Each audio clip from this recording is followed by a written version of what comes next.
Ça y est, Star Wars est fini. 9 films pour arriver à la fin de cette saga légendaire du cinéma. Et on va faire un petit retour en arrière et aussi faire un petit bilan de ces 9 films. Et pour ça, donc, je suis avec Chorou. Bonjour Chorou. Bonjour Caso. Bah, merci d'être venu pour parler de Star Wars. C'est série très chère à mon cœur. Je sais pas pour toi.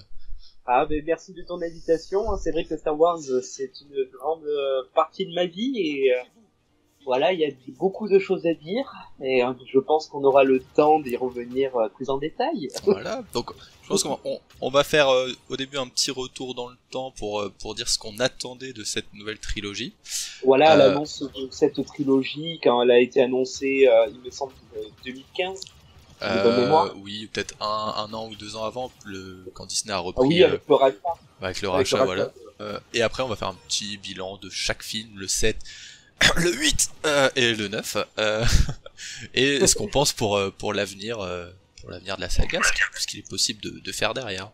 Donc toi, de ton côté, quand la nouvelle trilogie a été annoncée, qu'est-ce que t'en as pensé? Quelles étaient tes attentes? Est-ce que t'étais content, pas content, déçu, triste, heureux? Alors j'étais assez mitigé, on va dire. Donc on sortait un petit peu depuis quelques années de la trilogie, enfin de la prélogie de George Lucas, avec l'épisode 1, 2 et 3, qui a été pas mal malmené par la base de fans, parce que c'était pas la vision qu'ils envisageaient par rapport à cette trilogie initiale.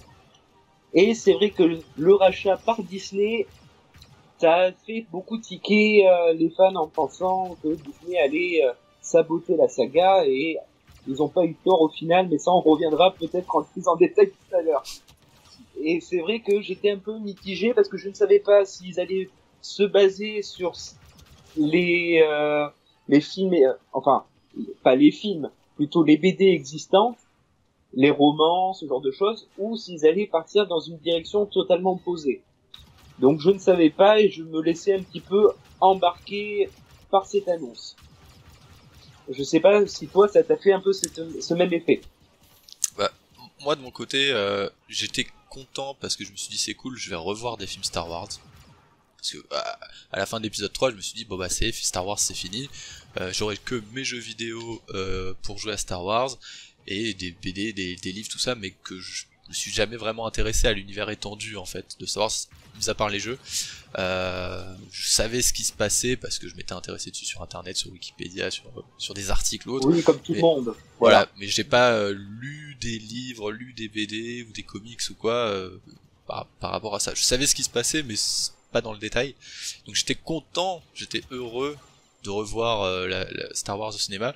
Surtout quand on sait que ça faisait quoi quand ils ont annoncé ça, 5-6 ans qu'il y avait le MCU qui était là aussi. Oui, tout à fait. Donc on pouvait se dire qu'ils savent normalement faire des sagas et faire des scénarios qui se rejoignent d'un film à l'autre.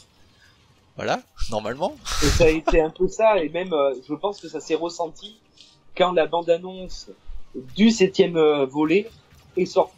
Ça a été un gros carton, ça a été l'annonce la plus attendue, on va dire, de l'année 2015, non pas 2015, si c'est 2015 où c'est sorti, il me semble, et 2015-2016. 2015. Et c'est vrai que ça a été une grosse annonce.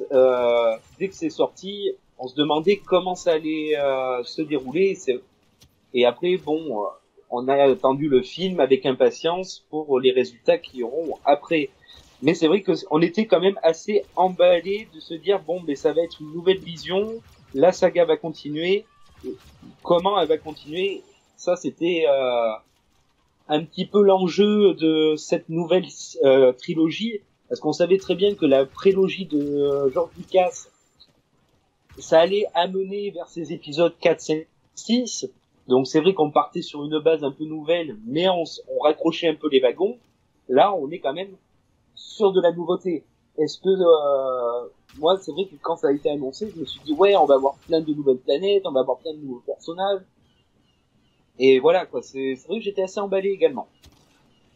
Moi je me souviens quand j'ai vu la bande-annonce de l'épisode 7, vraiment la bande-annonce finale, enfin celle qui dure 2-3 minutes, avec la musique derrière, les plans, et revoir Han Solo, revoir Leia, enfin, j'avais vraiment une grosse émotion, j'avais vraiment un sentiment d'émotion forte, rien qu'en regardant la bande-annonce.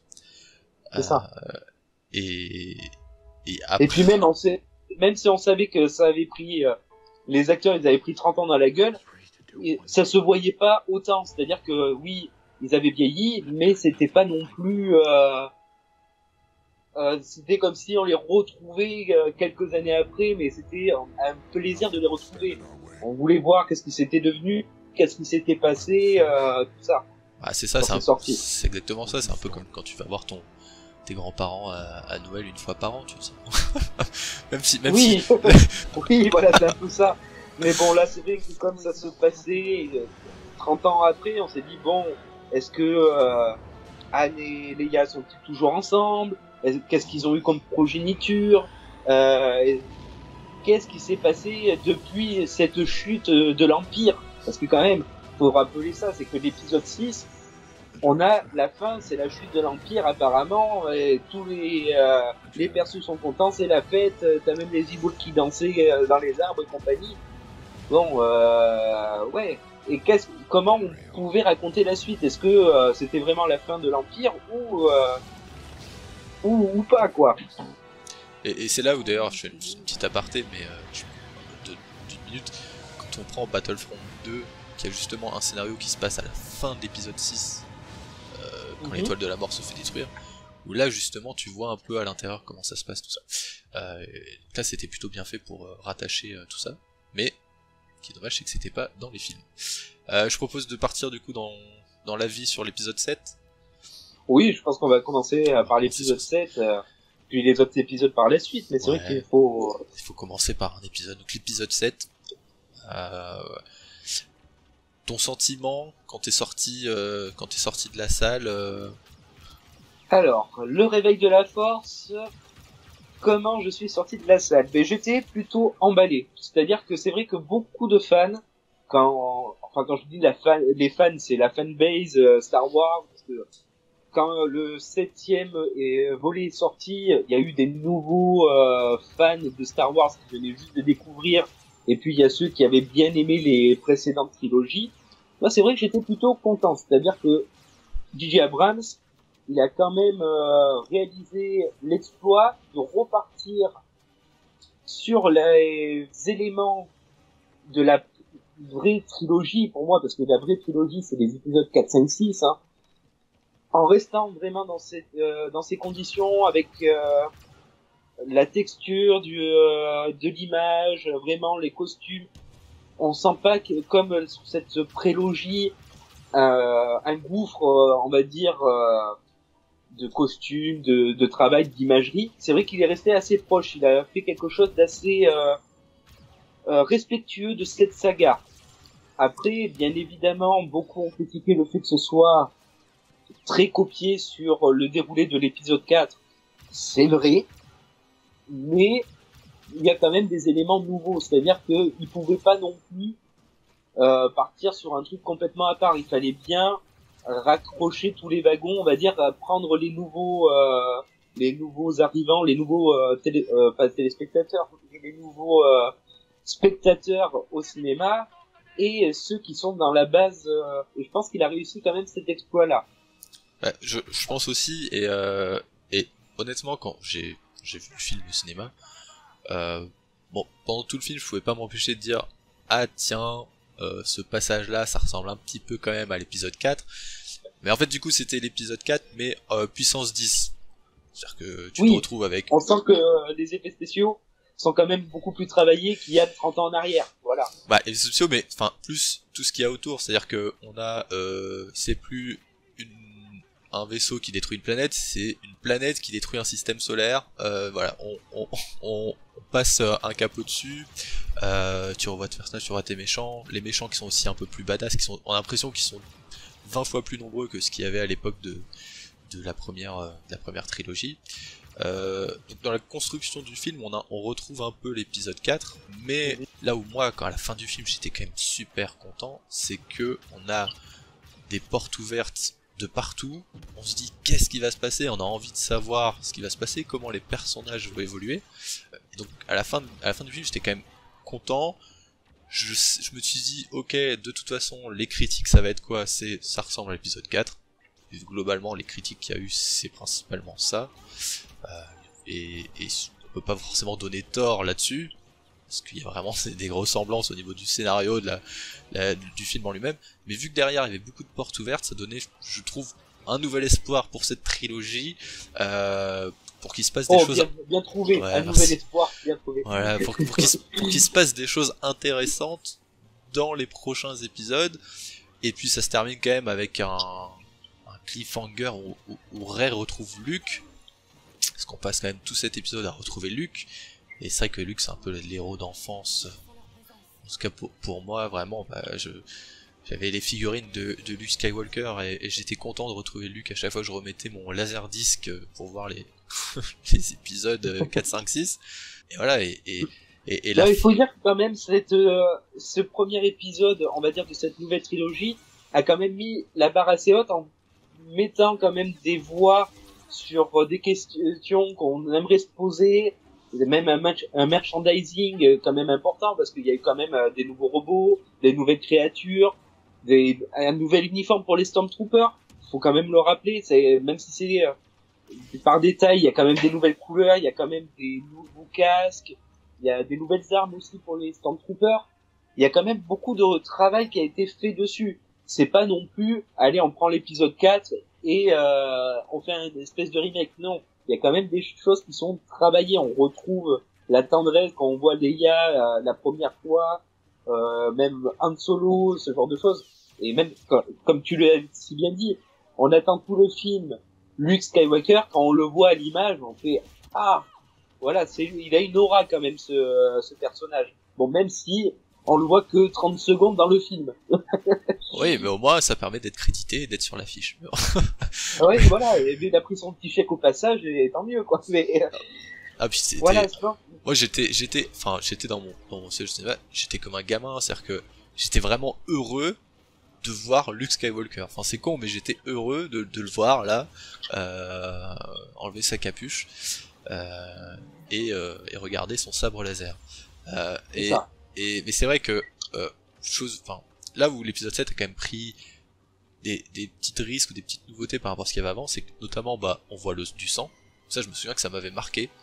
Oui. On voit l'image du sang sur le casque du Stormtrooper au début. C'était une image qui était très marquante je trouve au niveau du film. Il y avait ça, il y a même des effets, il y a quand même un travail pas de scénarisation, mais je sais plus comment te dire ça, mais un travail dans l'imagerie même par rapport au vaisseau du Faucon Millenium. Quand on voit quand même la pirouette que fait le Faucon Millenium dans le désert de Jakku, c'est quand même... moi quand j'ai vu ça, j'ai fait waouh quand même, c'est une putain de bataille spatiale avec ce vaisseau emblématique. Ouais, c'est ça, j'ai pas souvenir de quand dans les épisodes précédents, il y a quand même dans les trilogies, il y a quand même eu des passages très intéressants avec des vaisseaux spatiaux, tout ça, mais c'est vrai que le Faucon Millenium, qui était quand même un emblème de cette saga Star Wars, je l'avais jamais vu dans ces conditions-là, et c'est vrai que ça faisait plaisir. On dit ah ouais quand même, quand il passe dans le gros vaisseau qui dans la carcasse du vaisseau sur Jakku, quand il passe par moment, ça passe très fin, et en plus ils savent manœuvrer ça, mais un peu sans connaître le vaisseau, et ça passe in extremis, et il y a quand même un beau travail. Ouais. Et alors ça du coup ça me fait penser mais je pense qu'on y reviendra peut-être à la toute fin. C'est-à-dire que ça introduit donc les 3 nouveaux persos qui sont Finn, Poe et Rey. Ce que j'avais bien aimé, c'est que dans l'épisode 7 du coup, personnellement, parce que j'avais essayé de pas trop regarder les rumeurs ou les infos qui circulaient, pendant tout le film je savais pas si ça allait être Rey ou si ça allait être Finn qui allait être le nouveau héros à avoir le sabre laser. C'est vrai, parce que quand on voit le déroulé du set, bon après c'est la question qu'on se posait quand même pour les épisodes suivants, hein.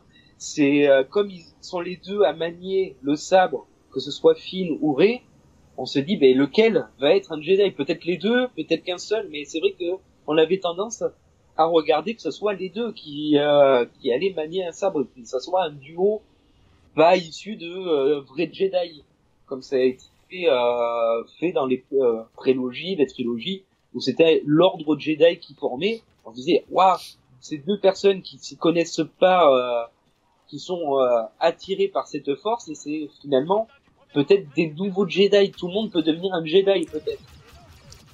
Et de savoir qui va, est-ce qu'il y en a un qui va surpasser l'autre, est-ce que les deux vont devenir au même niveau, parce qu'il y a un seul sabre pour deux, un seul sabre laser pour deux, et ça te tient jusqu'au bout du film, tu te poses la question, et j'avais trouvé ça intéressant.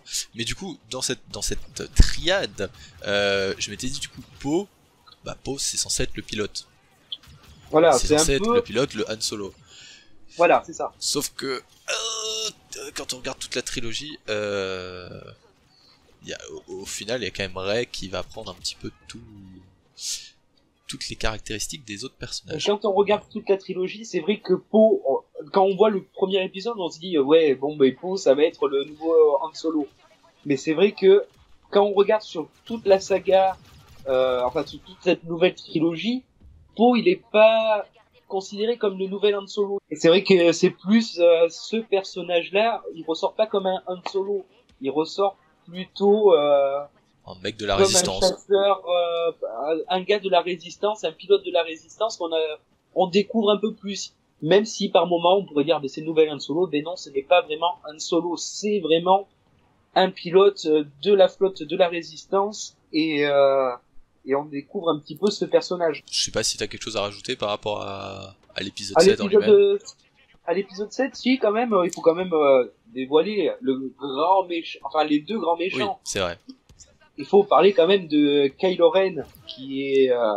Mais c'est vrai que Kylo Ren, qui est le fils de Han Solo et de Leia, qui est Ben Solo, finalement, bon, quand il a un super casque qui est quand même assez graphique, avec des rappels un peu du Dark Vador, mais sans trop l'être, parce qu'on sait que il y a un petit travail derrière. Et puis quand il défait son casque, et bon, alors, moi, c'est un peu la catastrophe, quoi. pour la blague, enfin, c'est-à-dire que quand j'ai vu le film la première fois, quand il a enlevé son casque, j'ai rigolé. Mais j'ai vraiment rigolé, en fait. C'est pas j'ai rigolé. Pas que toi, parce que quand je l'ai vu aussi, la salle a rigolé. Non, mais après, j'ai rien contre Adam Driver, c'est franchement un excellent acteur. Mais quand tu vois le personnage casqué, que tu vois son visage, il perd toute crédibilité. Ouais, c'est exactement ça. Ouais, j'ai l'impression de voir mon petit cousin, mon petit cousin qui a 15 ans et qui pique des crises en jouant à Fortnite. Mais le truc, c'est que du coup, quand j'ai vu sa tête, je me suis tourné et je me suis dit, lui, à la fin du film, ils vont forcément lui faire une cicatrice sur la gueule. C'est obligé. Parce que son visage était beaucoup trop lisse, beaucoup trop enfantin pour faire méchant. Oui, et bon, ça a pas raté, quoi. Du premier rang, ouais. Ouais, c'est ça. Et... Il n'est pas crédible en étant méchant quand il est décasqué. C'est surtout ça. Ouais, non, clairement non. Clairement, il était pas crédible, et le fait d'avoir fait la cicatrice, il s'est pris un coup de sable laser dans la tête. Voilà, ça on s'en doutait. Et effectivement, le gros autre méchant, c'est Snoke. Oui, il a quand même une aura un peu mystique. On se demande qui est ce personnage, d'où est-ce qu'il sort, comment il peut manipuler tout ça après la chute de l'Empire, comment il peut être à ce grade-là. Et c'est vrai que Snoke, quand je suis sorti du film, je me suis posé un tas de questions. Est-ce que ça serait le maître de Palpatine? Parce que c'est vrai qu'à l'époque de la prélogie, on parlait quand même du maître de Palpatine, qui avait réussi à vaincre la mort, etc. Et est-ce que ça aurait été Dark Plagueis? Parce qu'il y avait quand même des petites similitudes quand on a lu ou quand on s'est un peu renseigné sur cet univers qui est Star Wars. Et il y avait des petites choses qui rappelaient, mais avec un autre nom. Donc on s'est posé des questions. Et c'est vrai que le soufflet est un peu retombé dans le 8, et je pense qu'on va l'évoquer parce que voilà. C'est vrai que moi, à la fin de l'épisode 7, et c'était d'ailleurs une des plus grosses rumeurs, c'était ce mec, c'est Dark Plagueis.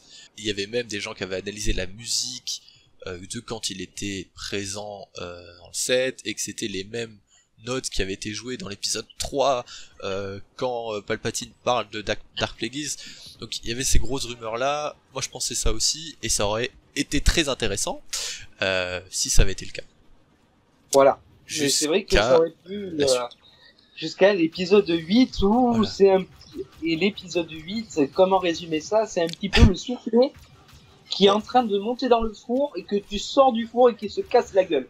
on va y venir. Un peu comme ça. Je suis un peu méchant avec cet épisode 8, mais... Non, pour l'instant, non, ça va. Je vais essayer de dire du bien, parce que malgré tout, il est intégré dans une trilogie, donc il faut quand même en dire du bien. Mais je ne l'ai pas du tout apprécié. Il est long, il pas est de chiant, spoil. Et il se passe rien. Ah, pas de spoil, ben non, on parce y qu'il vient. ne se passe rien. Et donc, 2 ans plus tard, l'épisode 8 qui arrive. 2 ans plus tard, on était habitué quand même, faut le rappeler sur la prélogie. Il me semble aussi sur la trilogie initiale, à des durées de 3 ans entre chaque épisode. Oui, parce que je veux pas dire de bêtises, mais c'était 99 l'épisode 1 et 2002 et 2005 le 2 et le 3, je dirais, si je dis pas de bêtises. Oui, c'est ça, c'était bien ça. Donc là, c'est vrai que ça a été un petit peu plus court. Alors bon, on se dit il y a beaucoup plus de budget aussi de la part de Disney, donc ça peut se comprendre. Et autre nouveauté, nouveau réalisateur. Nouveau réalisateur. Avant cet épisode 8, j'avais un petit peu je connaissais Rian Johnson parce que j'avais regardé par exemple Breaking Bad et il avait réalisé un des épisodes cultes, on va dire, de la série.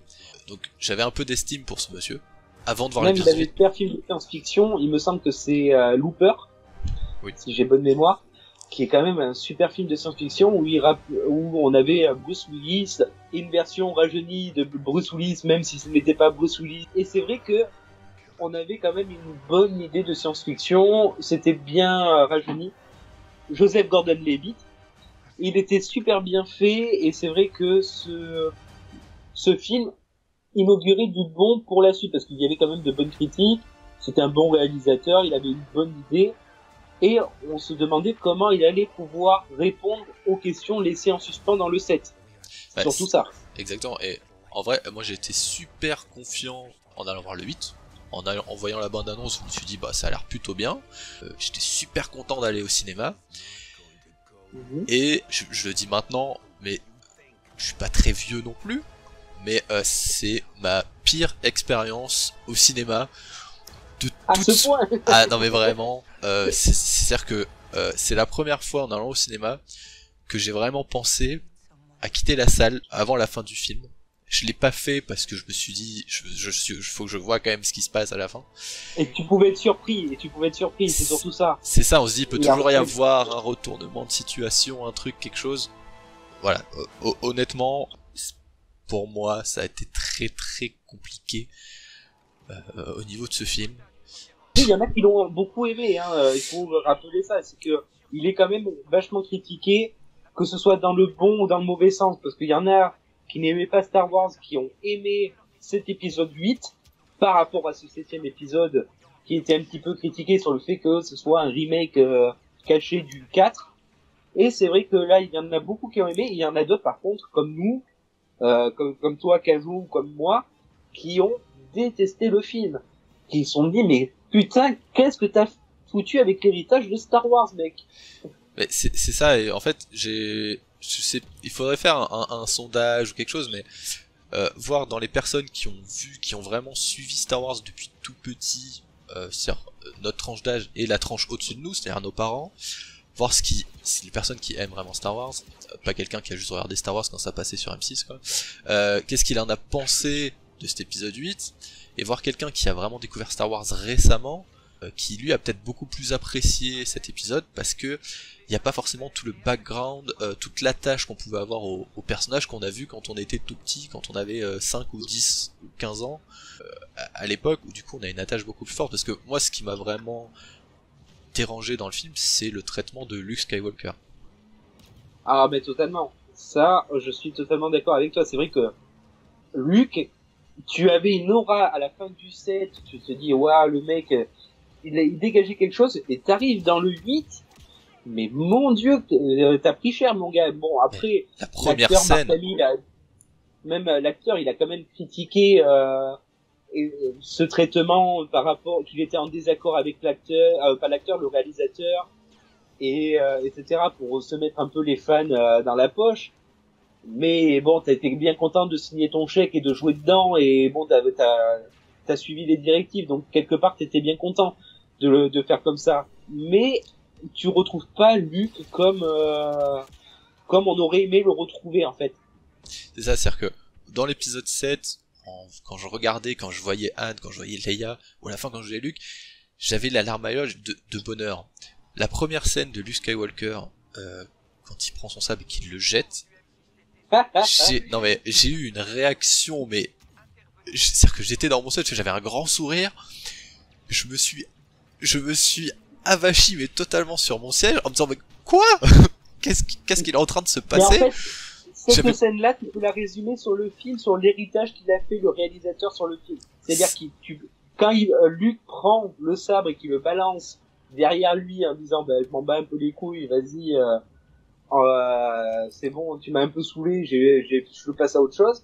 Mais j'ai l'impression qu'il a fait ça sur tout l'épisode 8. C'est-à-dire que je prends tout ce qui est acquis dans Star Wars et vas-y, je fais un gros doigt d'honneur à tout le monde et je fais mon film comme moi je le pense. Et tant pis si ça plaît pas et je le fais comme ça, quoi.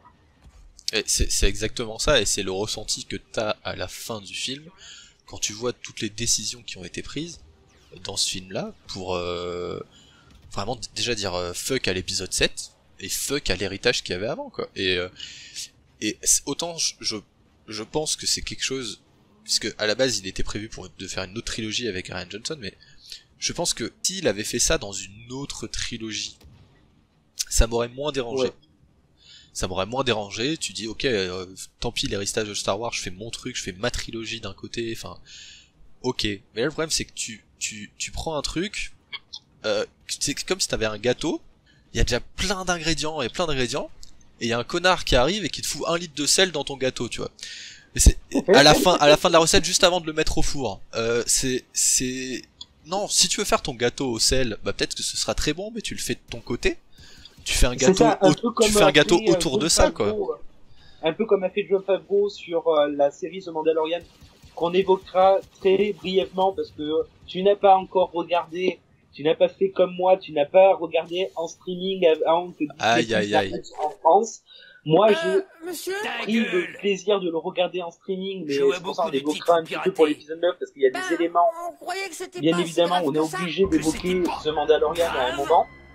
Mais c'est vrai que Jon Favreau a pris l'héritage de Star Wars, il en a fait une série dans son univers, ça marche, ça a fonctionné, mais il a fait un truc, mais il n'a pas pris les personnages, il n'a pas dit, tiens, je vais prendre ce personnage, je vais le mettre de n'importe comment, non, Jon Favreau, il a fait quand même un travail remarquable. Il faut quand même le signaler sur la série The Mandalorian, c'est même lui qui a redonné un petit peu goût à Star Wars, j'ai envie de dire, dans cette période un peu décriée de cette nouvelle trilogie Star Wars.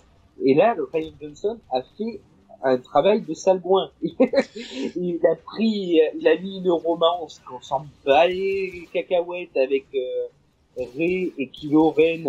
On se demande mais pourquoi il peut y avoir une romance entre les deux. Ils sont affrontés une fois. Ah oui, non mais je suis amoureux, non mais tu sais, une tension sexuelle qui est où on s'en fout, on va dire, on n'est pas là pour ça, on veut découvrir des réponses à nos questions, voire tu nous rajoutes d'autres questions, et en fait, tout le long, ça a été un massacre, que ce soit pour le méchant, le grand méchant qu'on pensait d'épisode 7 qui était Snoke, flingué en bout de 10 minutes, non. Bah, c'est-à-dire que le problème, enfin, ce que je pense par rapport à l'épisode 8, c'est que l'épisode 7 ouvre plein de portes, l'épisode 8 les referme absolument toutes, sans donner forcément d'explication, ou en donnant une explication bidon, genre tes parents c'est des clochards, Snow qui meurt sans savoir qui c'est, il y a plein de choses qui sont fermées. En fait, à la fin de l'épisode 8, peut faire, enfin, et c'est là où il y a eu le problème après avec l'épisode 9, mais voilà, c'est qu'est-ce qu'on peut faire à la fin de l'épisode 8. C'est-à-dire que si je prends l'exemple du Seigneur des Anneaux, c'est comme si à la fin des 2 tours, Sauron était mort, tout le monde était mort, il restait que Frodon et 3 hobbits, Saruman, et tout le monde rentre chez soi, c'est fini, voilà. Et avec le grand méchant qui est mort, et tu dis bon bah il reste un 3e film à faire, qu'est-ce qu'on fait? Et franchement, du coup, autant à la fin, quand je suis sorti de la salle de cinéma l'épisode 7, j'étais enfin, je me disais super, enfin l'épisode 8 va y avoir plein de réponses, ça va être génial et tout. Là je suis sorti de la salle de l'épisode 8, je me suis dit mais qu'est-ce qu'ils vont raconter dans l'épisode 9? Enfin, il y a tout qui est niqué, il y a tout qui est mort. Mais c'est un petit peu le problème de ce rachat par Disney, parce que il faut quand même le rappeler, quand ils ont conçu cette nouvelle trilogie, ils n'ont rien détaillé. C'est-à-dire que chaque film était réalisé par un réalisateur différent. Ils avaient une trame à peu près de l'histoire, entre guillemets, sur comment ça allait se finir, comment ça allait commencer. Et encore, comment ça allait se terminer, ils savaient pas trop réellement, parce que finalement, il y a eu des décès inopinés pendant les tournages. Oui. Donc il a fallu rattraper un petit peu les wagons. Mais c'est vrai que ce n'était pas écrit, et ça se ressent que ce soit pour l'épisode 8 ou 9, parce que encore l'épisode 7, il lançait quelque chose. Donc il y avait des questions qui étaient restées en suspens. L'épisode 8, comme tu l'as si bien dit, le réalisateur ferme toutes les portes à ces questions en disant je m'en fous que les fans se posent des questions, moi je fais mon film, je m'en fous de ce que tout le monde peut penser, je fais mon film Star Wars, et de toute façon j'aurai ma prochaine trilogie prochainement, et on sait toujours pas à l'heure actuelle si c'est toujours d'actualité ou pas, vu comme il a été décrié. Moi, de ce que j'ai cru comprendre, c'est que c'était mort pour lui. Hein. Ah, moi je ne sais pas, pour le moment c'est toujours en suspens, il met toujours, mais pour moi aussi je pense que c'est mort, au vu de la réaction de comment ça a été réagi après l'épisode 8, et qu'ils ont même rappelé pour l'épisode suivant le réalisateur du premier en virant comme un malpropre pour différents créatifs, Colin Trevorrow qui est quand même le réalisateur de Jurassic World, si je dis pas de bêtises, et d'autres films, mais je les ai pas en tête parce que ça m'avait pas marqué, et qui va réaliser Jurassic World 3 en disant non mais finalement j'ai un différent créatif, ça va pas, je vais plutôt me concentrer sur Jurassic World 3 parce que là aussi c'est une autre saga qui est un peu mal aimée en ce moment. Mais ouais, du coup ils étaient obligés on va dire de rappeler, suite au décès de Carrie Fisher, faut le rappeler, pauvre femme, voilà, qui est enfin pauvre famille j'ai envie de dire, parce que sa mère décède quelques jours après qu'elle soit morte, elle, la pauvre petite qui reste, qui joue dans l'épisode 7, 8 et 9, la pauvre elle se prend le décès de sa mère, le décès de sa grand-mère dans la gueule en bout d'une semaine quoi. Et il faut rattraper les wagons avec tout ça. Bon, c'est vrai que c'est un peu compliqué, mais l'épisode 8, moi ce que j'ai trouvé c'est que ils ont voulu combler du vide, mais avec du vide. Mais pour moi, le casino, ça n'a aucun intérêt. Bah, c'est surtout que c'est en plus c'est le film le plus long de la saga, si je dis pas de bêtises. Oui, c'est tout à fait ça, oui. Ouais, c'est le film le plus long de la saga. Et en fait, je pense déjà le vrai problème, c'est de le faire pile à la fin. Enfin, en fait, le début de l'épisode 8, c'est pile la fin de l'épisode 7. Ça, déjà, pour moi, c'est un gros problème parce que les personnages n'ont pas eu le temps d'évoluer. Donc, au début, je me suis dit, ok, mais dans cet épisode, bah, du coup, va y avoir le temps va passer, entre le début et la fin. Et je me suis dit, il va peut-être se passer plusieurs mois, il va avoir plein des péripéties, des choses comme ça pour faire évoluer les personnages. Sauf que non, c'est-à-dire que on prend la fin de l'épisode 7 et la fin de l'épisode 8, il s'est passé 2 jours. Voilà. Oui, et encore, il y a même des choix aussi qui ont été faits. Bon, même si le choix je vais revenir un petit peu sur l'épisode 7, mais c'est vrai que C3PO, il se retrouve avec un nouveau bras rouge qui est expliqué dans un comics qu'il faut acheter en parallèle, machin et tout, pour comprendre l'histoire de ce nouveau bras rouge. Il fait tout un truc, regardez, j'ai un nouveau bras rouge, je suis super content. Ouais. Bon, apparemment, à la fin de l'épisode 7, je l'ai pas trop vu parce que c'est vrai que il est un peu dans un plan d'ensemble. Il a plus son bras rouge, il a remis son bras d'origine, donc peu importe. Mais c'est vrai que moi, ça m'a choqué, entre guillemets, bon, pas qu'ils aient pas fait d'explication dans l'épisode 7, parce que à la rigueur c'était sur un plan d'ensemble, ça aurait pu être mis comme un faux raccord. Mais dans l'épisode 8, qui est censé se dérouler juste après l'épisode 7, qui est pas d'explication, il se retrouve avec son bras d'origine. Et tu te dis, mais attends, il avait pas un bras rouge dans l'épisode précédent qui s'en gargarisait un petit peu en disant ouais, t'as vu, j'ai un nouveau bras rouge, et puis là, non. Moi, Ouais. ça m'a choqué. Je sais pas si toi, ça t'a fait le même effet, mais moi, quand je l'ai vu, le personnage, j'ai fait, mais il a de nouveau son bras normal, et comment ça se fait? Alors, moi, je te dis un truc, c'est que si ça avait été que ça, j'en aurais rien eu à branler. Oui, c'est vrai, On il y a on- vu que ça. Si derrière il y avait eu un scénario dans ce film, le bras rouge, le bras rouge, tout le monde l'aurait oublié. Hein. Enfin, c'est juste que du coup on prend tous les problèmes et puis bah oui, bah ça se rajoute par dessus. On se dit bah effectivement il y a aucune continuité. Parce que mine de rien, ce film-là c'est quand même la course poursuite la plus chiante de l'univers. C'est-à-dire que c'est une course Oh là poursuite là. de 2 heures avec des mecs qui ont un putain de gros vaisseau contre un vaisseau qui est tout seul qui sait pas quoi faire. Après on peut dire oui mais c'est Snoke qui voulait attendre que Rey revienne le voir et tout, enfin oui ok si tu veux, mais enfin ça a aucune logique déjà. Mais tu sais, je sais pas si t'avais vu cette magnifique vidéo qui était il y a 10 ans sur internet, je crois qu'il s'appelait le meurtre à la petite cuillère. Oh si, Voilà. quel Ouais, grand moment, je vous le conseille. voilà. Franchement, si vous ne connaissez pas, vous allez rigoler parce que franchement, je pense que c'est un must-to-see. C'est ça, Un must-to-see. je pense que c'est un des meilleurs sketchs d'internet d'il y a 10 ans. Même il y a 15 ans je pense même, tu vois, ça devait être 2005. Mais qu'il a comme ça. remis au goût du jour avec Star Wars. Exactement, c'est-à-dire que pendant tout le truc en fait t'as un mec qui tape, qui fait juste un petit coup comme ça de temps en temps et c'est ce qui se passe dans le film, c'est-à-dire que t'as le gros vaisseau, t'as le gros destroyer immense qui balance un laser toutes les 5 minutes. Psiou, psiou, pour taper le bouclier, c'est exactement ça, tu vois.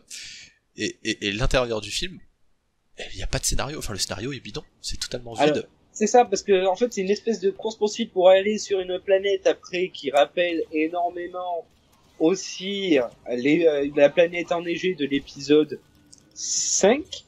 Et c'est vrai qu'il y avait encore, quand il est sorti, encore une planète avec de la neige. Bon, c'était pas de la neige, c'était du sel. Bon, Oui. bon allez, C'est le sel mais du bon, gâteau de tout à l'heure, tu vois. voilà, allez, on retombe encore dans des planètes identiques. Je veux dire, Star Wars est censé se dérouler dans une galaxie ultra lointaine où t'as des planètes ultra différentes des unes des autres. Eh ben non, faut qu'on retombe sur des planètes qui se ressemblent les unes les autres. C'est dommage. Bah, C'est dommage. En soi, c'est pas ça m'a cet épisode-là, pareil, c'est pas quelque chose qui m'a forcément très dérangé parce que le visuel est super beau. Oui, c'est vrai que ça claque. C'est que Au du niveau coup, du visuel, ça claque. De rien, ça claque de ouf, quoi. Enfin, tu veux dire, les vaisseaux qui soulèvent le sel pour avoir cette trace rouge derrière, enfin, y a une bonne idée, ça claque, justement, enfin, tu peux te dire, ouais, avant, on se dit, tiens, ça ressemble à Hot, ils font chier avec leur neige à la con, et en fait, non, bah, du coup, il y a la petite subtilité derrière. Moi, ça m'a pas dérangé, contrairement à tout ce qu'il y a à l'intérieur du film. Déjà, j'ai oublié son nom, la chef des rebelles avec les cheveux violets, là.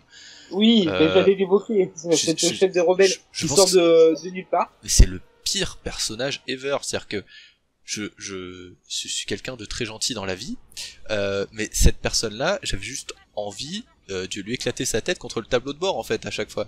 C'est-à-dire que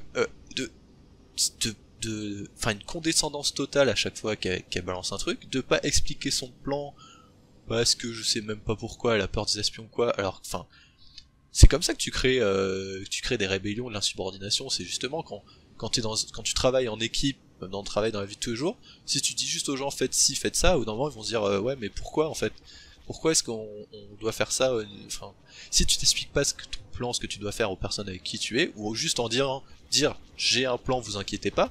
Là c'est juste enfin à Pau notamment, occupe-toi de tes oignons et va voir ailleurs. Mais Fais-moi la chef et puis basta quoi. ouais, mais elle est exécrable, enfin, horrible. C'était vraiment horrible, c'est-à-dire que ça a rajouté à cette sensation horrible.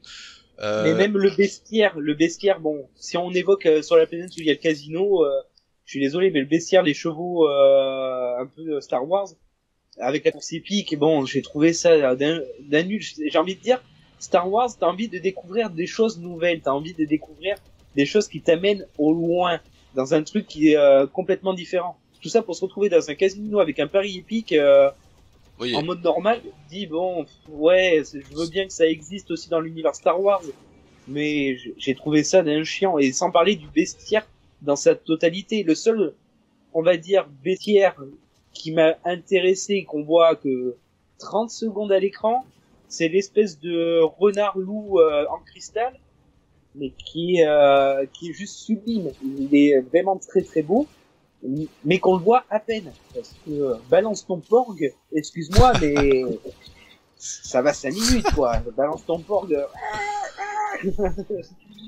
Avec Chewbacca qui est en bouffin au passage, et que t'as tous les porcs qui le regardent à me dire mais non, c'est pas ça, quoi, c'est mon congénère. Le Chewbacca vegan, ouais. Avec le petit gag visuel à un moment dans le Faucon Millenium, avec le porc qui se met à gueuler quand ça se met un petit peu accéléré. Non, c'est le film, c'est le soufflet qui est retombé, qui est mal retombé, on va dire. Ouais, mais c'est-à-dire que un truc tout con, mais enfin tous les personnages dans ce film sont complètement cons. Enfin vraiment. C'est-à-dire que tu prends Rose et Finn du coup qui sont sur la planète du casino. Les mecs Encore ils disent romance. oh oui déjà et en plus en voyant l'épisode 9 je me dis pourquoi est-ce qu'ils ont pas buté Rose à ce moment-là, enfin bref ça aurait été mieux pour elle en tout cas. Je me dis mais ils sont sur la planète du casino, ils disent ah trop bien on va faire échapper les chevaux. Non mais alors déjà les mecs ils sont en bord de falaise donc les chevaux à part sauter dans le vide ils peuvent pas trop s'échapper, et il y a des mecs en vaisseaux spatiaux, donc c'est-à-dire que les chevaux, 5 minutes après, ils sont déjà récupérés pour être mis dans les enclos, hein. Ils vont pas s'enfuir toute leur vie. et je pense que même s'ils les récupèrent, les chevaux ils vont les buter après, à mon avis, parce qu'ils se sont barrés, tu vois, enfin bref. Mais pour eux ils sont contents, ils ont fait une bonne action. En plus de tout casser avec des chevaux. Si je dis pas de bêtises aussi, tout le début du film c'est on peut pas envoyer de message à l'aide de secours tant qu'on n'est pas sur la planète.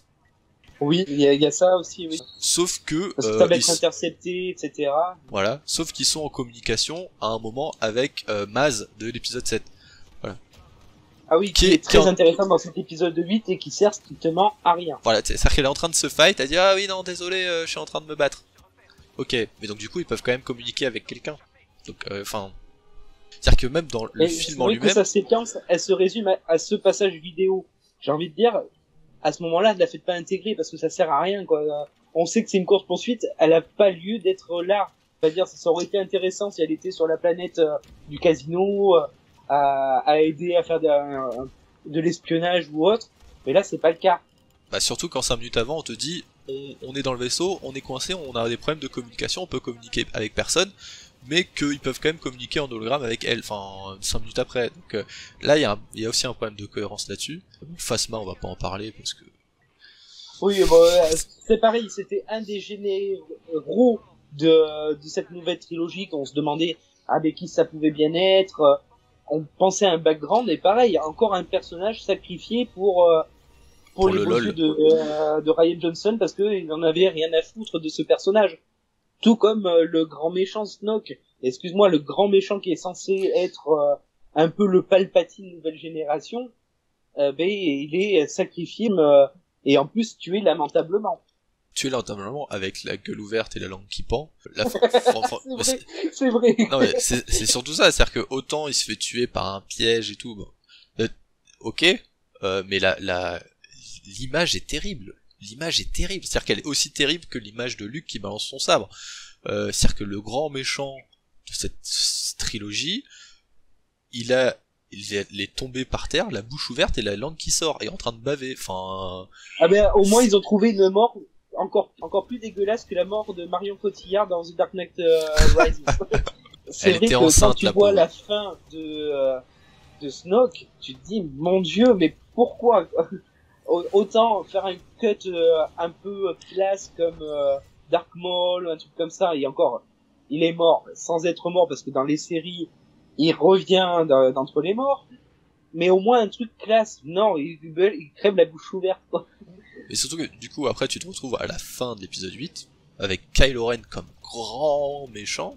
C'est-à-dire qu'il est passé de l'épisode 7, troisième dans la hiérarchie, qui se fait exploser la gueule par tout le monde, même si c'était pris un tir de blaster, à la fin de l'épisode 8, guide suprême, sachant qu'on rappelle que entre l'épisode 7 et l'épisode 8, il s'est passé 48 heures. C'est-à-dire que c'est l'ascension la plus rapide du monde quand même. C'est vraiment, tu mets dans le contexte le temps entre les deux. pendant les 2 épisodes, je trouve ça hallucinant. Je trouve ça vraiment hallucinant. Non, mais cet épisode 8, il est vraiment bizarre. C'est-à-dire que tu restes sur une belle imagerie quand même, c'est une très belle réalisation. Il est super beau. Il se passe rien, parce que c'est long, t'as une course-poursuite, t'as envie qu'il se passe des choses, il se passe rien, t'es obligé d'attendre la fin pour avoir un petit peu d'émotion, avec quand même le combat de Luke face à Kylo Ren, qui est quand même magique, et que tu te rends compte qu'en fait Luke n'était pas présent, c'était juste un fantôme. Ouais. Il était pas en fantôme, il était en mode apparition spectrale via la force, mais c'était juste une riche idée. Mais il y a qu'à la fin. Je suis pas d'accord. Qu'à la fin.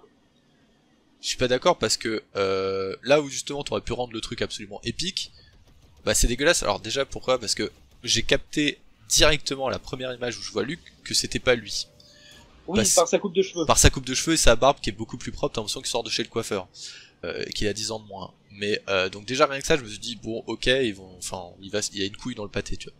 Et du coup d'un truc absolument épique, tu dis bah non en fait c'est juste un hologramme qui a permis de gagner du temps. Et après il meurt. Voilà l'action de Skywalker. Après, j'ai trouvé joli ce passage parce qu'il passe du mode clochard à mode vas-y je suis redevenu un Jedi, un maître Jedi. Donc quelque part cette approche là, je sais déjà quand il revient, tu te doutes pas de suite que c'est une version spectrale. Je te dis peut-être il a retrouvé la foi, tout ça. Moi c'est surtout ce côté original de dire ah ben non mais en fait il n'était pas présent du tout. Et bon après la façon dont il disparaît à la fin c'est très joli, c'est tout ce que tu veux, mais j'ai trouvé ça d'un gnangnan. Bah surtout pourquoi le tuer quoi. Oui, surtout que venait d'apprendre quelques jours auparavant que Carrie Fisher était décédée quand même, parce qu'il faut savoir qu'elle est décédée, Carrie Fisher, pendant la post-production du 8. C'est ça. Donc ils auraient pu rattraper et faire vraiment disparaître la princesse Leia qui, dans le passage, se révèle être une Jedi accomplie, alors que dans l'épisode 7, bon, ça c'était un peu la surprise. Mais pourquoi? En fait, t'as aucune explication. On a des explications dans l'épisode 9 vite fait, mais bon. Et encore, c'est à la va comme je te pousse. En deepfake, même. Non, c'est vrai que comment elle peut maîtriser comme ça alors qu'on n'a jamais rien vu qui laissait transparaître qu'elle avait ce pouvoir inné, quoi. Bah, surtout que c'était l'occasion de la tuer. C'était l'occasion, oui. C'est dit comme ça paraît bizarre, mais c'était l'occasion de la faire, qu'elle meure en tout cas, qu'elle ait une fin, voilà. Une fin, voilà, du coup ils ont rattrapé ça un peu dans l'épisode 9, mais par rapport à Luke Skywalker, faut pas oublier quand même que dans l'épisode 7, tout le but de l'épisode 7 c'est de retrouver Luke Skywalker. Et que du coup dans l'épisode 8, il dit bah non, allez tous vous faire enculer. Là il y a déjà un gros problème, c'est-à-dire qu'il a laissé une carte pour qu'on le retrouve pour rien. Ils ont essayé de justifier ça après dans l'épisode 9, du coup bah les deux sont vraiment liés, mais j'étais vraiment super déçu, et quand on sort à la fin du film, on se dit mais qu'est-ce qu'il va y avoir derrière. On ressort frustré. Frustré, exactement. C'est exactement ça, frustré et inquiet. Et déçu. Oui. Parce que à ce moment-là, dépressif. Et on savait pas à ce moment-là que il allait encore avoir un énième rebondissement de changement de réalisateur. Parce qu'il faut savoir que quand l'épisode 8 est sorti, donc on se ressort frustré quand même de ce film, parce qu'il y a quand même des questions restées en suspens qui sont envoyées balader mais n'importe comment. Et tu te dis, il va y avoir un nouveau réalisateur, comment il va rattraper ça? Et surtout, est-ce que ça va suivre l'idée de base, quoi? Parce que là, on ressent quand même le malaise du rachat de Disney en se disant, mais ils ont travaillé cette nouvelle trilogie ou ils s'en vont, allez, vas-y, on y va à la one again, le to fly, quoi. Ah bah, là, de toute façon, c'était clair que c'était pas travaillé, enfin, c'était pas travaillé. Il y avait plus de doute, je sais pas si t'as quelque chose à rajouter sur l'épisode 8. Sur l'épisode 8, non, parce que y a plus grand chose à dire. Après, je vais être méchant. Donc, je vais être trop méchant après et je préfère rester sur des notes positives malgré tout sur ce film, même si on l'a quand même un peu critiqué Ok. Je ne dirai qu'un seul mot, balance ton porc. Ouais. Sachant que, dans tous les cas, dans l'épisode 9, on reviendra forcément sur l'épisode 8, puisqu'il y a beaucoup de choses qui sont liées. Oui, ça, évidemment. Entre les deux, c'est-à-dire que, même de le 8 défonce le 7, donc, le 9 ne s'est pas prié pour défoncer, le 8. L'épisode 9, donc déjà, le retour de J.J. Abrams. Oui, parce qu'il faut quand même rappeler que pendant la sortie de l'épisode 8, l'épisode 8 étant vachement critiqué, et avec le différent créatif de Colin Trevorrow, il a fallu rappeler quelqu'un pour diriger cet épisode 9 et surtout rattraper les wagons.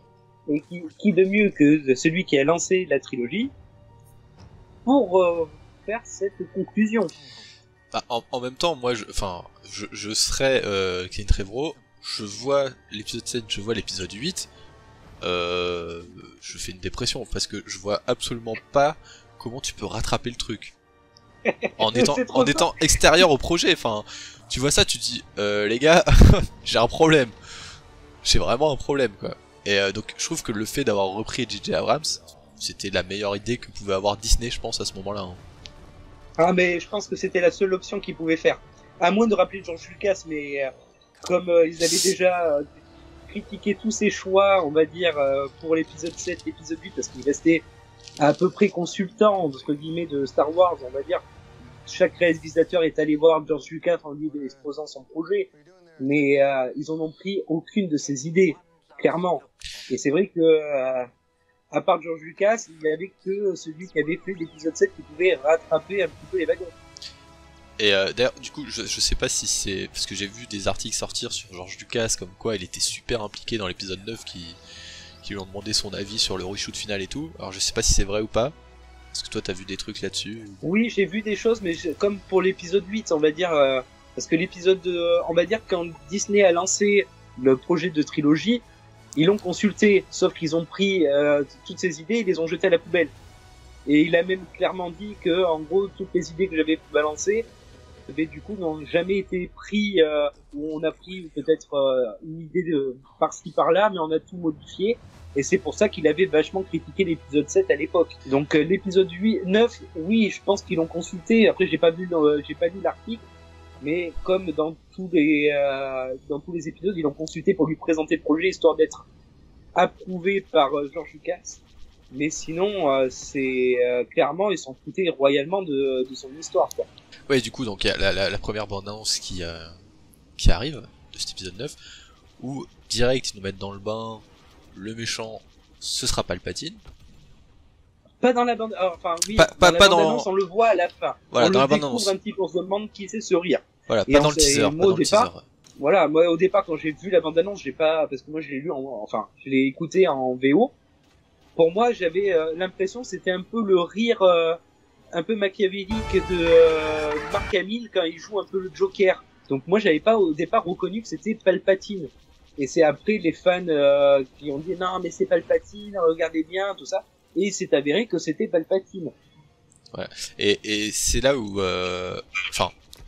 du coup, au tout début, t'avais quand même ce petit doute. Après, bon, ça a été confirmé. Enfin, je sais pas toi, au niveau de cette bande-annonce, du coup, est-ce que ça t'a donné envie par rapport au film ou pas? Mais en fait, j'étais mitigé. C'est-à-dire que comme l'épisode 8, j'avais été vachement déçu. On va dire que j'y suis allé avec un peu plus de réserve. C'est-à-dire que j'ai quand même regardé la bande-annonce. Je me suis dit, bon, qu'est-ce qu'ils vont nous promettre, tout ça. Donc, bien évidemment, ils nous ont remis du Carrie Fisher qui était décédé une année ou deux auparavant. Et c'est vrai que ça fait plaisir de la revoir. T'as un petit peu la larme à l'œil de dire, bon, mais ils ont quand même gardé les rushs des épisodes précédents pour pouvoir la remettre dans ce film. Bon, déjà ça. Après, je me suis dit, de quoi ils vont parler? Et c'est vrai qu'on se prend une claque quand même dans cette bande-annonce, parce qu'on voit quand même un aperçu de Rey qui deviendrait méchante. Et c'est vrai qu'à ce moment-là, tu te dis, ah mais c'était pas censé être la gentille, mais comment elle peut devenir méchante? En plus avec un double sabre laser un peu comme Darth Maul, tu te dis bon, c'est quand même assez classe. Et j'y suis allé avec un peu de réserve. Bien évidemment, j'ai pas tout regardé dans les bandes annonces suivantes parce que je voulais garder un petit peu de mystère. mais c'est plutôt dans le générique du début du 9 que moi je suis profondément gêné. Ouais, le déroulé, Le texte. déroulé. Voilà, moi aussi. Le déroulé. Le déroulé, comme dans tous les déroulés de films, machin, ça t'explique un peu le contexte, etc. Bon, on a le 8, ça se passait juste après le 7, donc on va dire le déroulé, on s'en battait un petit peu la cacahuète, mais là, on va dire que l'épisode 7, l'épisode 8, on n'entend jamais parler à aucun moment de Palpatine, qui est quand même le méchant emblématique des 2 premières trilogies. Et puis là, il te le balance comme ça, sans aucune explication de pourquoi il est toujours vivant, pourquoi il apparaît, mais on te dit juste Palpatine est de retour. Ouais, c'est-à-dire que moi ouais, le mec, faudrait peut-être un petit peu l'expliquer. non, ça, c'est que j'ai vraiment c'est-à-dire que je en retournant à ça, je me suis dit bon, peut-être qu'ils ont réussi à racoler les morceaux, peut-être ça va être bien et tout. Et la première ligne du texte, j'ai fait oh putain les cons. Enfin, c'est-à-dire que les gars dès le début, ils te niquent absolument tout. Et après, quand tu vois le premier quart d'heure, tu comprends pourquoi, mais c'est vraiment, je me dis, c'est pourquoi ils ont fait un déroulé comme ça. Enfin, pourquoi ils ont mis ça dans le texte. Enfin, j'ai pas compris. Ils auraient pu l'annoncer avec une nouvelle menace, tout ça, ou une menace qui émerge des profondeurs, tout ça. Sans le dire clairement, quoi. Enfin. Voilà. Et apparemment, dans les commentaires, dans les interviews que j'ai lues juste après avoir vu l'épisode 9, apparemment, il devait expliquer comment Palpatine était toujours vivant. Peut-être qu'on aura ces explications-là dans des scènes coupées, dans les DVD et compagnie. J'espère très sincèrement qu'on les verra, parce que ça me donne envie de savoir comment il est revenu d'entre les morts, ou comment il est du moins encore un petit peu en vie, même si on a quelques éléments qui apparaissent dans ce film, des images un peu subliminales comme quoi ça serait un clone ou ça serait un reste de clone et compagnie. Mais c'est vrai qu'on n'a pas cette explication-là, il apparaît un peu comme un cheveu sur la soupe. Et c'est dommage, c'est dommage. Bah, surtout quand tu vois, là j'ai 2 éléments, mais quand tu vois les 10 premières minutes du film, il y a tellement de cuts, on dirait une vidéo sur YouTube, je trouve ça hallucinant. Je l'ai pas aimé le début. Le début, très sincèrement, je suis sorti du truc, j'ai dit j'espère que le film va se calmer, parce que là j'écoute, c'était un clip, un clip de Star Wars. Ah ouais, non, et mais... c'est tellement mal découpé, tu prends des informations plein la gueule, des images complètement différentes, et sans parler des effets stromboscopiques, des éclairs qui sont pires que les Animaux Fantastiques 2 quand même. C'est que si le film continue comme ça, moi je sors de la salle, c'est pas possible. Et puis finalement, au bout de 10 minutes, ça se calme et on repart un peu plus dans du vrai Star Wars, donc condensé, mais Star Wars. Ouais, mais c'est-à-dire que les 10 premières minutes, tu rajoutes une musique d'Evanescence derrière, c'est bon, tu vois, t'es sur un Skyblog, avec une vidéo de fans de Star Wars qui cut absolument tout. Mais laquelle d'Evanescence? Parce qu'il y en a beaucoup. J'ai vraiment trouvé ça dégueulasse, et je me suis dit, ok, c'est-à-dire que les mecs, déjà quand j'ai vu la durée du film, avant d'aller le voir, j'ai vu que c'était 2h10, je trouvais ça très court. Je me suis dit comment ils vont faire pour mettre autant de trucs à l'intérieur. Et quand j'ai vu les 10 premières minutes, j'ai compris, je me suis dit bon, ok. Et derrière, j'ai lu une interview de la monteuse, je sais pas si tu l'as vu, de la monteuse. Si, je pense qu'on a vu la même interview, oui. Ouais, qui dit, bon, le film à la base, il devait faire 3 heures, mais bon, au final, de Disney et tout ça, ils étaient pas contents. Donc le film, il fait 2h15, et on a cut le retour de Palpatine, tout ça, parce qu'on jugeait que c'était pas forcément très intéressant. Oui, mais c'est pour pouvoir vendre après des romans, comment il est revenu, etc., etc. Ouais, toujours pareil, la pompe afrique Disney, quoi. À un moment, quand tu veux faire les choses, enfin, je sais pas, mais en plus c'est Star Wars, c'est pas un film fait dans une cave amateur. Enfin, quand tu veux faire les choses, tu les fais bien. Si tu juges, ou si le réalisateur juge que le film il doit faire 3 heures pour être cohérent, pour raconter l'histoire qu'il veut raconter, mais ton film il dure 3 heures. Dans Avengers Endgame, il dure 3h15 si je dis pas de bêtises. Je sais plus combien il dure. Ouais, après c'est pas très important, mais c'est vrai que on le sent quand même que dans Endgame, bon, même s'il y a de l'action sur la fin, tout ça, on sent quand même qu'il fallait que ça soit long comme ça pour tout expliquer. avoir cette peine d'émotion, enfin ces touches d'émotion, tout ça, et encore, quand tu vois les scènes coupées qui ont été coupées quand même de ce film, ça aurait pu être encore plus long. Ouais. C'est ça le truc, ça aurait pu être encore plus long. Là, quand tu ressors de ce film-là, je l'ai beaucoup apprécié, hein, malgré tout, même si j'ai pas aimé les 10 premières minutes, c'est du fan service à tout va. Donc c'est vrai que tu ne peux qu'apprécier ce film-là quand tu sors du cinéma et que tu aimes Star Wars. Tu ne peux pas le détester, ce film. Mais c'est vrai que c'est trop condensé. Même, je sais pas si tu as vu aussi l'interview d'un autre monteur ou scénariste qui disait, ben, en fait, j'aurais bien aimé le découper en deux parties. Oui, clairement, mais... tu sens qu'il a mis 2 films en un. Mais ça. pour respecter l'esprit Star Wars et compagnie, bon, ça, c'est du damage control post-sortie, mais... C'est stupide. Non, voilà, c'est tu le sens que il faudrait quand même une 20 minutes de plus pour... ça respire un peu plus par moment, quoi. Mais ouais, mais c'est-à-dire que pourquoi... Parce que tout le monde dit, ouais, Disney, ce qu'ils veulent, c'est du pognon. Mais les gars, enfin, du coup, il y a un problème de logique. S'ils voulaient vraiment du pognon, bah, ils avaient qu'à faire 10 films. Enfin, faire 9 et 10. Déjà, ça aurait été beaucoup plus quali, je pense, au niveau de l'histoire. Ils auraient pu re-raconter quelque chose. Et en plus, se faire beaucoup plus de pognon, parce qu'ils ont sorti un deuxième film. Et surtout, quand tu vois des séries, par exemple, comme Twilight, c'est le pire exemple que j'ai, qui ont fait le 4ème en 2 films, où c'est une purge monumentale. Même Harry Potter. Ah, Harry Potter, ça s'explique un peu plus parce qu'il y avait beaucoup de contenu, et vu que l'épisode 6 d'Harry Potter, je trouve qu'ils avaient cut des trucs hyper importants, bah, ils étaient obligés dans le set de le faire un peu plus long. Donc, mais en fait, ils ont pas voulu copier toute cette vague de sagas qui ont découpé en plusieurs parties, parce que je pense qu'ils ont eu le dernier exemple en date, c'était Divergente. Bon, même si c'est pas du même ordre d'idée au niveau attraction budgétaire, c'est vrai que Divergente a un petit peu refroidi tout le monde d'Hollywood, on va dire. C'est-à-dire que Divergente, c'était une série de 3 bouquins, si je ne me trompe pas.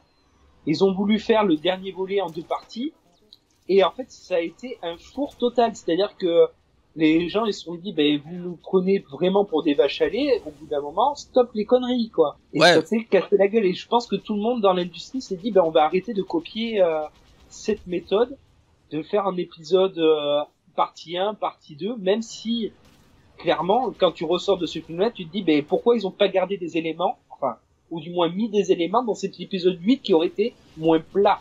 Ouais, c'est-à-dire que soit tu fais un film de 3 heures, soit tu fais 2 films de 2 heures. Mais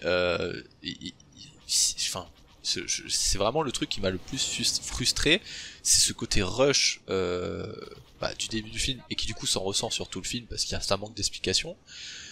Et j'ai vraiment trouvé ça dommage en fait. C'est ce côté frustration, parce que effectivement le film en lui-même, moi je l'ai bien aimé aussi. Ce qui m'a fait beaucoup marrer, c'est tous les petits clins d'œil à l'épisode 8 qu'ils essayent de défoncer. Oh, mais ça a été dégommé. Mais le 8, après, bon, je veux bien qu'il y a encore du damage control de la part de la pré-sortie en disant non, mais on n'a jamais voulu critiquer l'épisode 8. Arrêtez vos conneries, vous avez critiqué l'épisode 8 tout le long du 9. Que ce soit pour du Luke Skywalker qui prend... Oui, qui sort des flammes pour récupérer le sabre laser. Récupérer le sabre laser en disant avec sa phrase quand même légendaire, il ne faut pas jeter un héritage comme cela. Tu te fous un peu de nos gueules, qu'est-ce que tu as fait dans l'épisode précédent, quoi. Et c'est tout le long comme ça. Et que ce soit après, bon après ils ont quand même raccroché des wagons, ils ont essayé de faire du fan service tout le long. Et c'est ça que j'ai aimé, c'est-à-dire qu'ils ont voulu quand même essayer de clôturer en beauté toute une saga. Même si par moment tu sens quand même qu'ils ont eu du mal à se dire putain comment on peut raccrocher le wagon, bon ben on sort ça comme ça pour expliquer la chose, mais bon c'est dommage. Après j'ai quand même une mention spéciale, je sais pas si toi c'est pareil, c'est pour un personnage dans cet épisode. Rose. Non. Rose, je l'évoquerai juste après parce que pareil j'ai lu aussi des interviews de scénaristes, de monteurs, tout ça par rapport à ce personnage, mais moi le personnage doit quand même mettre une mention spéciale plus parce que franchement il ressort de ce film, en fait il sort du lot, c'est C3PO. Ah c'est clair, oui. Ouais, C3PO il est... est... Le film de C3PO, cet épisode 9, j'ai envie de dire enfin. Mais déjà, pour avoir revu l'épisode 7, il y a pas très longtemps, il était quand même présent, il faisait des petites vannes et tout. C'est ça. Et là, dans l'épisode 9, du coup, il est vraiment... c'est le centre de l'attention. Bon, alors, il y a sa phrase légendaire de je regarde une dernière fois mes amis. Bon, ça m'a fait un peu marrer quand même. Oui, parce que comme tu l'avais dit, parce qu'on en avait discuté quand même juste à la sortie du cinéma, c'est que c'est ses amis, oui, mais il les connaît pas depuis super longtemps, quoi. Ouais, c'est pas comme Leia, Han Solo et compagnie, quoi. C'est ça. Alors autant ça va là parce que dans le film, vu qu'il y a quand même eu un saut dans le temps, et c'est ce que j'ai bien aimé par rapport du coup à l'épisode 8, c'est que là, tu vois que les personnages ils ont vécu des trucs. Oui, voilà, et on sent qu'il s'est passé des choses. Ouais, ils ont vécu des trucs, tu vois, il y a une complicité, ils se font des private jokes, des trucs comme ça, enfin, chose que finalement les aventures qu'ils auraient dû vivre dans le 8, qui du coup ils ont rien vécu du tout, du coup dans le 9, tu vois, ils ont un background. Ils se connaissent, ils ont l'habitude de se croiser, tout ça. Et ça j'ai bien aimé, je trouve que c'était très bien fait. Par contre, ce qui m'a vraiment dérangé, c'est le côté, c'est qu'ils ont voulu mettre du drama dans le 9, mais qui est détruit 10 secondes après. C'est-à-dire qu'ils laissent même pas le temps de drama de s'installer. Les deux exemples, c'est C3PO, juste avant, ils te disent de toute façon, il y a une backdoor, enfin il y a un backup pardon dans R2D2. Donc tu dis ils vont lui effacer la mémoire, mais on s'en fout parce que de toute façon il y a un backup dans R2D2, et c'est ce qui se passe à la fin du film. Et d'ailleurs C3PO a beaucoup de chance puisque du coup il récupère la mémoire au moment de l'épisode 7, donc il n'a pas vécu l'épisode 8, il a beaucoup de chance. J'aurais bien aimé avoir la même chose, tu vois, que lui. Et le deuxième, c'est pour Chewbacca. Chewbacca, tu dis putain merde, ils ont buté Chewbacca. Et la seconde d'après, hop, bon bah non, il est dans le vaisseau, il est vivant. Mais laissez. Et c'est vrai que Chewbacca, quand même, ça aurait été. Mais bon, comme moi j'ai vu la scène au ciné, quand on voit ce vaisseau exploser, qu'on se dit putain, Chewbacca il est décédé. En plus, t'as tout un drama avec Rey qui s'en veut, qui commence à un peu à avoir des idées qui à partir vers le côté obscur, c'est plus trop vers quel côté se vouer. Et puis c'est vrai que l'instant d'après, tu vois après Chewbacca qui est encore vivant. Bon, je suis d'accord, ça aurait été dommage de le faire mourir machin et tout, mais ça aurait été une putain de fin pour Chewbacca, quoi. Mais je veux dire, ça aurait réveillé vraiment l'assemblée de dire putain, il y a des morts. Au moins il reste mort, quoi. Ouais, mais même s'ils veulent être friendly, qu'ils veulent pas faire de mort, mais là ils font croire qu'il est mort 5 secondes. Les gars, enfin, au moins, genre, ah mince, Chewbacca il est mort, je l'ai buté, et puis que pendant une demi-heure ou 20 minutes, tu vois, il y a Rey qui a des problèmes, qui dit et puis elle dit tiens, je sens un truc dans le vaisseau, chez chelou et tout, et puis une fois qu'ils arrivent sur le vaisseau, ils voient Chewbacca. Là tu fais il est vivant, trop bien. Mais là t'as même pas le temps de te dire ça puisque il explose, Rey fait merde putain je l'ai buté, et l'image d'après tu vois Chewbacca dans le vaisseau. T'as même pas le temps de... Enfin je me suis dit bah non en fait. Enfin... Et ça... Ouais, ils auraient dû couper cette scène là parce qu'en fait un peu plus tard c'est vrai qu'elle dit mais je ressens quelque chose, j'ai l'impression qu'il est toujours vivant, tout ça. C'est ça. Et là ça aurait été bien de conserver là, mais de mettre tu gardes un doute. Tu gardes un doute. Voilà, c'est... ça aurait pu, en plus, là, ils auraient pu mettre quelque chose encore plus retravaillé, c'est-à-dire que je sens quelque chose, on dirait Chewbacca, tout ça, et en fait, ça aurait pas été Chewbacca, ça aurait été un piège, tu vois, ça aurait pu être encore plus scénarisé avec, mais bon, ça aurait été trop compliqué pour Disney. Déjà qu'ils avaient du mal à raccrocher certains wagons, on va pas trop leur en demander. Ouais. Et après, par contre, il y a quand même du fan service. Faut quand même le noter. Je sais pas si toi tu les as tous vus, comme l'apparition enfin dans la saga, même si c'est que quelques secondes, du compositeur emblématique. Je l'ai pas vu. C'est à quel moment qu'il est là? C'est au moment de c'est dans la scène où ils sont comme dans une espèce de cantina, et en fait il y a un personnage avec des lunettes qui est en train de bidouiller, je sais pas, je crois que c'est des verbes, des trucs comme ça. Et en fait, t'as un plan, et en fait, c'est pas le réalisateur, c'est le compositeur, John Williams, quoi. D'accord. Et là, tu fais, ouais, c'est classe. Pareil, il y a d'autres petits éléments, il y a le retour du personnage que j'évoquais tout à l'heure, qui est en réalité le vrai oncle de Ewan McGregor, qui joue Obi-Wan Kenobi dans la prélogie, et qui réapparaît en pilote, quoi, sur la toute fin dans la bataille spatiale. Il y a plein de petits détails. Et c'est vrai que c'est du fan service à tout va. Et là, tu vois, quand tu aimes cet univers, tu dis ah ils ont quand même voulu faire plaisir par endroits, machin et tout. Mais tu sens quand même que ça a été un peu rafistolé comme ils ont pu dans le temps imparti. Ouais, parce qu'en fait, ça aurait dû, et c'est là où le 7 mine de rien, a fait bien les choses, c'est que ça aurait dû être la trilogie du fanservice. De se dire, on vous remet les anciens persos que vous adorez, on raconte une nouvelle histoire avec eux, tout le monde est content, c'est super. Mais t'as un putain d'épisode en plein milieu qui gâche absolument tout, parce que le problème de cette trilogie, c'est clairement l'épisode 8 qui raconte rien, et qui pète absolument tout, qui pète la continuité, qui raconte rien, et tout ce background des personnages, tout ce début de l'épisode 9, ça aurait dû être en fait, je pense, dans l'épisode 8, ça aurait dû être développé dans l'épisode 8, et là ça aurait été beaucoup plus intéressant. Et beaucoup plus cohérent et facile à comprendre, parce et que surtout, le problème... ils auraient pas été chercher des facilités à la con, quoi. Ouais, parce que le problème du 9, c'est que tu sens que c'est condensé, et puis ils ont rajouté des persos, histoire de dire, on va faire de la nouveauté, on va rajouter des persos, mais en fait, ces persos, pas que tu t'en fous, mais parce que ils apportent quand même un petit peu à l'histoire. Mais je veux dire, derrière, t'as des personnages secondaires qui apparaissaient dans l'épisode précédent, et finalement, ils sont relayés, comme pour Rose, à ne rien faire, parce que ils ont fait tellement de découpes dans le 9 que finalement ils apparaissent plus ou très peu à l'écran. Parce qu'apparemment dans l'interview que j'ai lue, Rose devait avoir une place un peu plus importante et avoir des scènes avec normalement Leia, et ça a été coupé parce que finalement ils savaient pas comment le placer dans l'histoire. Ils savaient pas comment le placer pour pas que ça fasse lourd ou que ça casse le rythme. D'où l'intérêt de la buter dans l'épisode 8 pour Rose. Voilà, mais totalement, c'est vrai qu'en plus... Sauf qu'à la fin, elle se sacrifie. Mais c'est ça, l'histoire d'amour naissant dans le 8 entre Rose et Finn, qui au final s'en bat les cacahuètes dans le 9, finalement... Elle s'est fait friendzone en fait.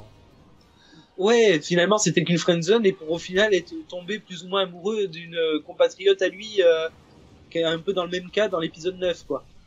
Oui, parce qu'on sent quand même qu'il est plus ou moins attiré par la nouvelle qui est un peu dans le même cas que lui, que c'est une ex-Stormtrooper et compagnie, et voilà, quoi. Ouais, c'est là où c'est triste, c'est-à-dire que après quand tu regardes dans l'ensemble de cette trilogie, quand tu regardes ce qui va pas et tout, tu peux dire ils auraient tellement pu faire mieux en gardant la même base, mais ils auraient tellement pu faire mieux si c'était mis d'accord autour d'une table en fait. Et ça me rend triste en fait. C'est dans mes rêves, je me dis que ça aurait pu être génial, ça aurait pu être vraiment une superbe trilogie pour clôturer la trilogie du fanservice, mais du coup t'aurais été content, t'aurais dit bon ils abusent un peu sur le fanservice quand même, mais t'aurais été content quand même, ça aurait fait moins de... Enfin, et il faut quand même revenir sur l'épisode 8, sur un personnage qui est quand même soi-disant très important dans le 8, et qui au final n'apparaît même pas la moindre seconde dans le 9, c'est le personnage campé par Benicio del Toro. Ah oui, en fait, c'était un enculé, et il s'est juste resté un enculé, il a gagné sa vie, il est parti, c'est tout, voilà. C'est ça, voilà mais l'histoire. En fait, ça aurait pu être un contrebandier, tu vois, un peu à l'image, un peu badass du personnage qui revient dans l'épisode 9, qui est un peu Lando Cassian, et au final...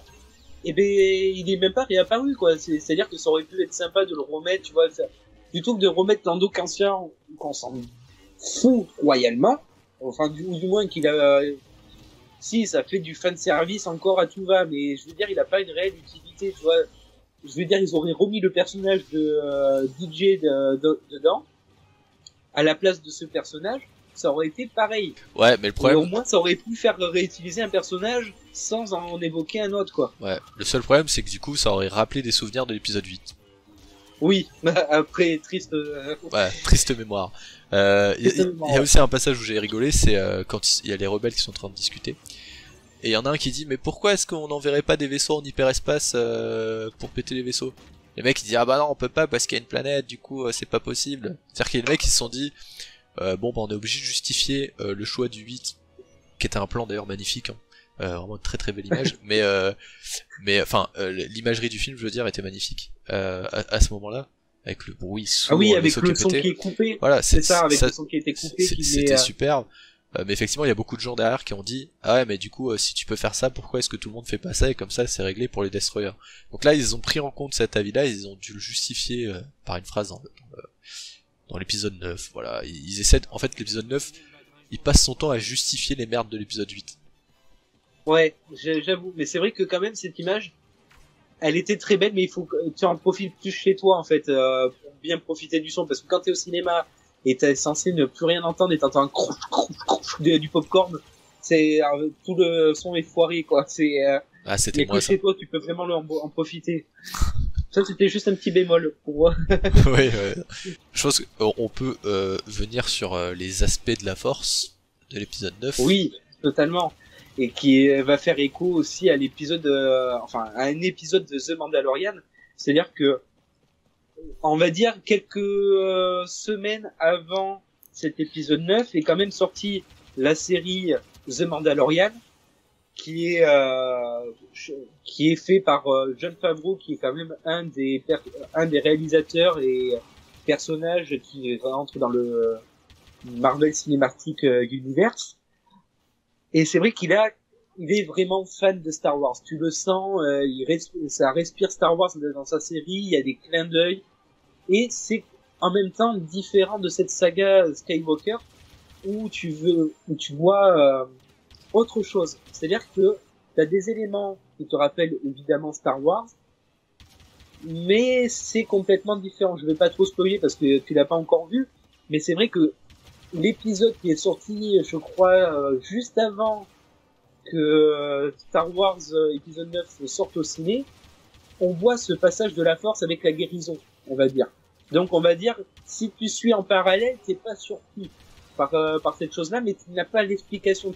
Tu vois juste que avec la force, maintenant, tu peux faire ça, et ça apparaît genre la semaine d'après au cinéma dans ton film. Ouais, bah du coup, c'est bien sympa de donner des explications sur des séries, mais moi qui veux faire les choses bien et qui attends la sortie de Disney Plus en France, pour pas utiliser d'autres systèmes détournés, bah du coup j'ai pas l'info. Et je trouve ça dommage que pour avoir les infos, t'es obligé de faire les trucs à côté quoi. Donc pour le soin, faut que t'aies vu la série, pour le bras rouge de C3PO, faut que t'aies lu le comics. C'est-à-dire que pour avoir les infos, t'es obligé d'acheter ce qu'il y a autour. Vraiment, oui. C'est dommage. Mais ça a toujours été comme ça avec Star Wars, c'est-à-dire que si tu voulais plus d'informations sur comment ils ont créé Dark Vador, entre guillemets, il fallait que tu lises le comics. Si tu voulais savoir comment Anakin est né, parce qu'apparemment il avait pas de père, mais qui est le père d'Anakin, eh ben tu le sais qu'en lisant le comics. Avant qu'il rencontre Leia, il était marié Han Solo, mais ça tu le découvres que dans un comics, etc., etc. Et c'est vrai que ça a toujours été comme ça avec Star Wars. Et d'autant plus avec les séries qui se sont greffées, les séries animées. Par exemple, c'est la première fois, entre guillemets, qu'on voit un personnage Jedi avec le sabre jaune, du moins dans les personnages principaux. Mais c'est pas la première fois avec les comics, jeux vidéo et compagnie. Ouais, mais ça a toujours fonctionné comme ça en fait. C'est-à-dire que là, enfin, par exemple, les exemples, mis à part le sabre que tu m'as cité, c'est des exemples où quand tu vois les films, c'est même pas des questions que je me suis posées. Genre, est-ce que Han Solo avait une femme? J'en ai rien à foutre. Comment ils ont créé Dark Vador? Bah, à la fin du 3, ils ont construit Dark Vador. Enfin, je me suis pas trop posé de questions. C'est ça, oui. Alors que, tiens, Rey, elle peut soigner des gens. Là c'est dans le film quoi, c'est dans le film. Alors ça m'a pas dérangé parce que dans des jeux vidéo on l'avait déjà vu, et puis tu te dis bon bah elle a dû lire ça dans les anciens livres de Jedi qu'elle a piqué dans l'épisode 8. Tu peux trouver des suppositions, mais tu dois faire des suppositions. Sachant que moi le soin ne m'a pas trop dérangé. Non, c'est plus l'autre aspect de la force. Ouais, c'est plus le Amazon Prime quoi, c'est-à-dire que la scène il faut citer aussi Chronopost et Chronopost, ouais bien sûr. Et c'est Jedi, il est génial hein. C'est discount à volonté aussi, enfin non mais c'est-à-dire que t'imagines si c'était vraiment Chronopost, c'est pour ça que le colis était déchiré quand il l'a récupéré en fait, comme quand tu reçois tes colis. Parce que Kylo Ren il prend le collier, enfin déjà cette scène là je me dis c'était très bizarre, quand je me suis dit est-ce qu'il a vraiment le collier dans la main? Et oui, il avait vraiment le collier dans la main. Donc là, déjà, tu te dis, ah ouais, quand même, ça va loin. Là, je me suis quand même posé des questions. Après, quand ils combattent à distance, c'était très beau. C'était vraiment. Oui, parce qu'il y a des passages que la bataille elle est super belle, mais il y a des éléments qui sont un peu déroutants. Oui, comme t'as dit avec le colis, quand il chope le colis, tu dis mais t'es à distance et compagnie. Même quand il fait passer le sabre laser. Et alors Ouais, qu'il est j'allais y avec venir, ouais. nous, J'allais y venir. En fait, je voulais faire par étapes. C'est-à-dire que après, ils combattent entre eux à distance. Mais si, moi, quand j'ai vu les images, je me suis dit, bah ok, bah c'est comme dans l'épisode 8, en fait. C'est des hologrammes. Sauf que dans l'épisode 8, tu vois que Luke esquive absolument tout. Parce qu'il peut pas toucher, Kylo. Vu que c'est un hologramme. Oui. Alors que là, tu vois très clairement qu'ils se frappent entre eux. Et puis que le sable de Rey, elle pète un truc dans l'univers de Kylo, et que Kylo, il pète un truc dans l'endroit où est Rey. Enfin, du coup, ils arrivent vraiment à transposer dans la force. Et donc là, tu te dis, non mais c'est... what the fuck, enfin, qu'est-ce qu'ils ont fumé. Et effectivement, après, on arrive à la fin. Où là, quand je l'ai vu venir, quand je l'ai vu qu'elle allait mettre sa main derrière l'autre, je me suis dit, non, faites pas ça, faites pas ça, faites pas ça. La téléportation. Mais la fin, il y a des moments, pareil, non, faites pas ça, j'y reviendrai, je pense tout à l'heure, avec la relation Kylo, Ren, je suis désolé, mais quand ils s'embrassent, c'est pareil, tu fais, mais non, mais faites pas ça, ne succombez pas à cet épisode 8 où tu vois Kylo Ren qui est torse nu, tu vois, limite, ils ont des connexions entre eux, tout ça. C'était limite du Twilight pour les filles, tu vois. Et là, tu te dis, mais non, ils vont pas s'embrasser, ils vont pas. Eh ben si, ils se sont quand même embrassés. Après, quand je l'ai vu, j'ai pensé à une très chère amie que nous avons en commun, qui a adoré cette romance. J'ai dit, ah ben enfin ils se sont embrassés, donc elle va être contente, elle va sauter de joie en voyant l'épisode 9. Ouais, mais vu qu'il crève comme une grosse merde juste derrière. C'était soit Rey qui mourait, soit c'était Kylo Ren qui mourait, quoi. Ouais, ou alors ils auraient pu faire des bébés, tu vois. Un Palpatine Ouais, et un non. Skywalker ensemble.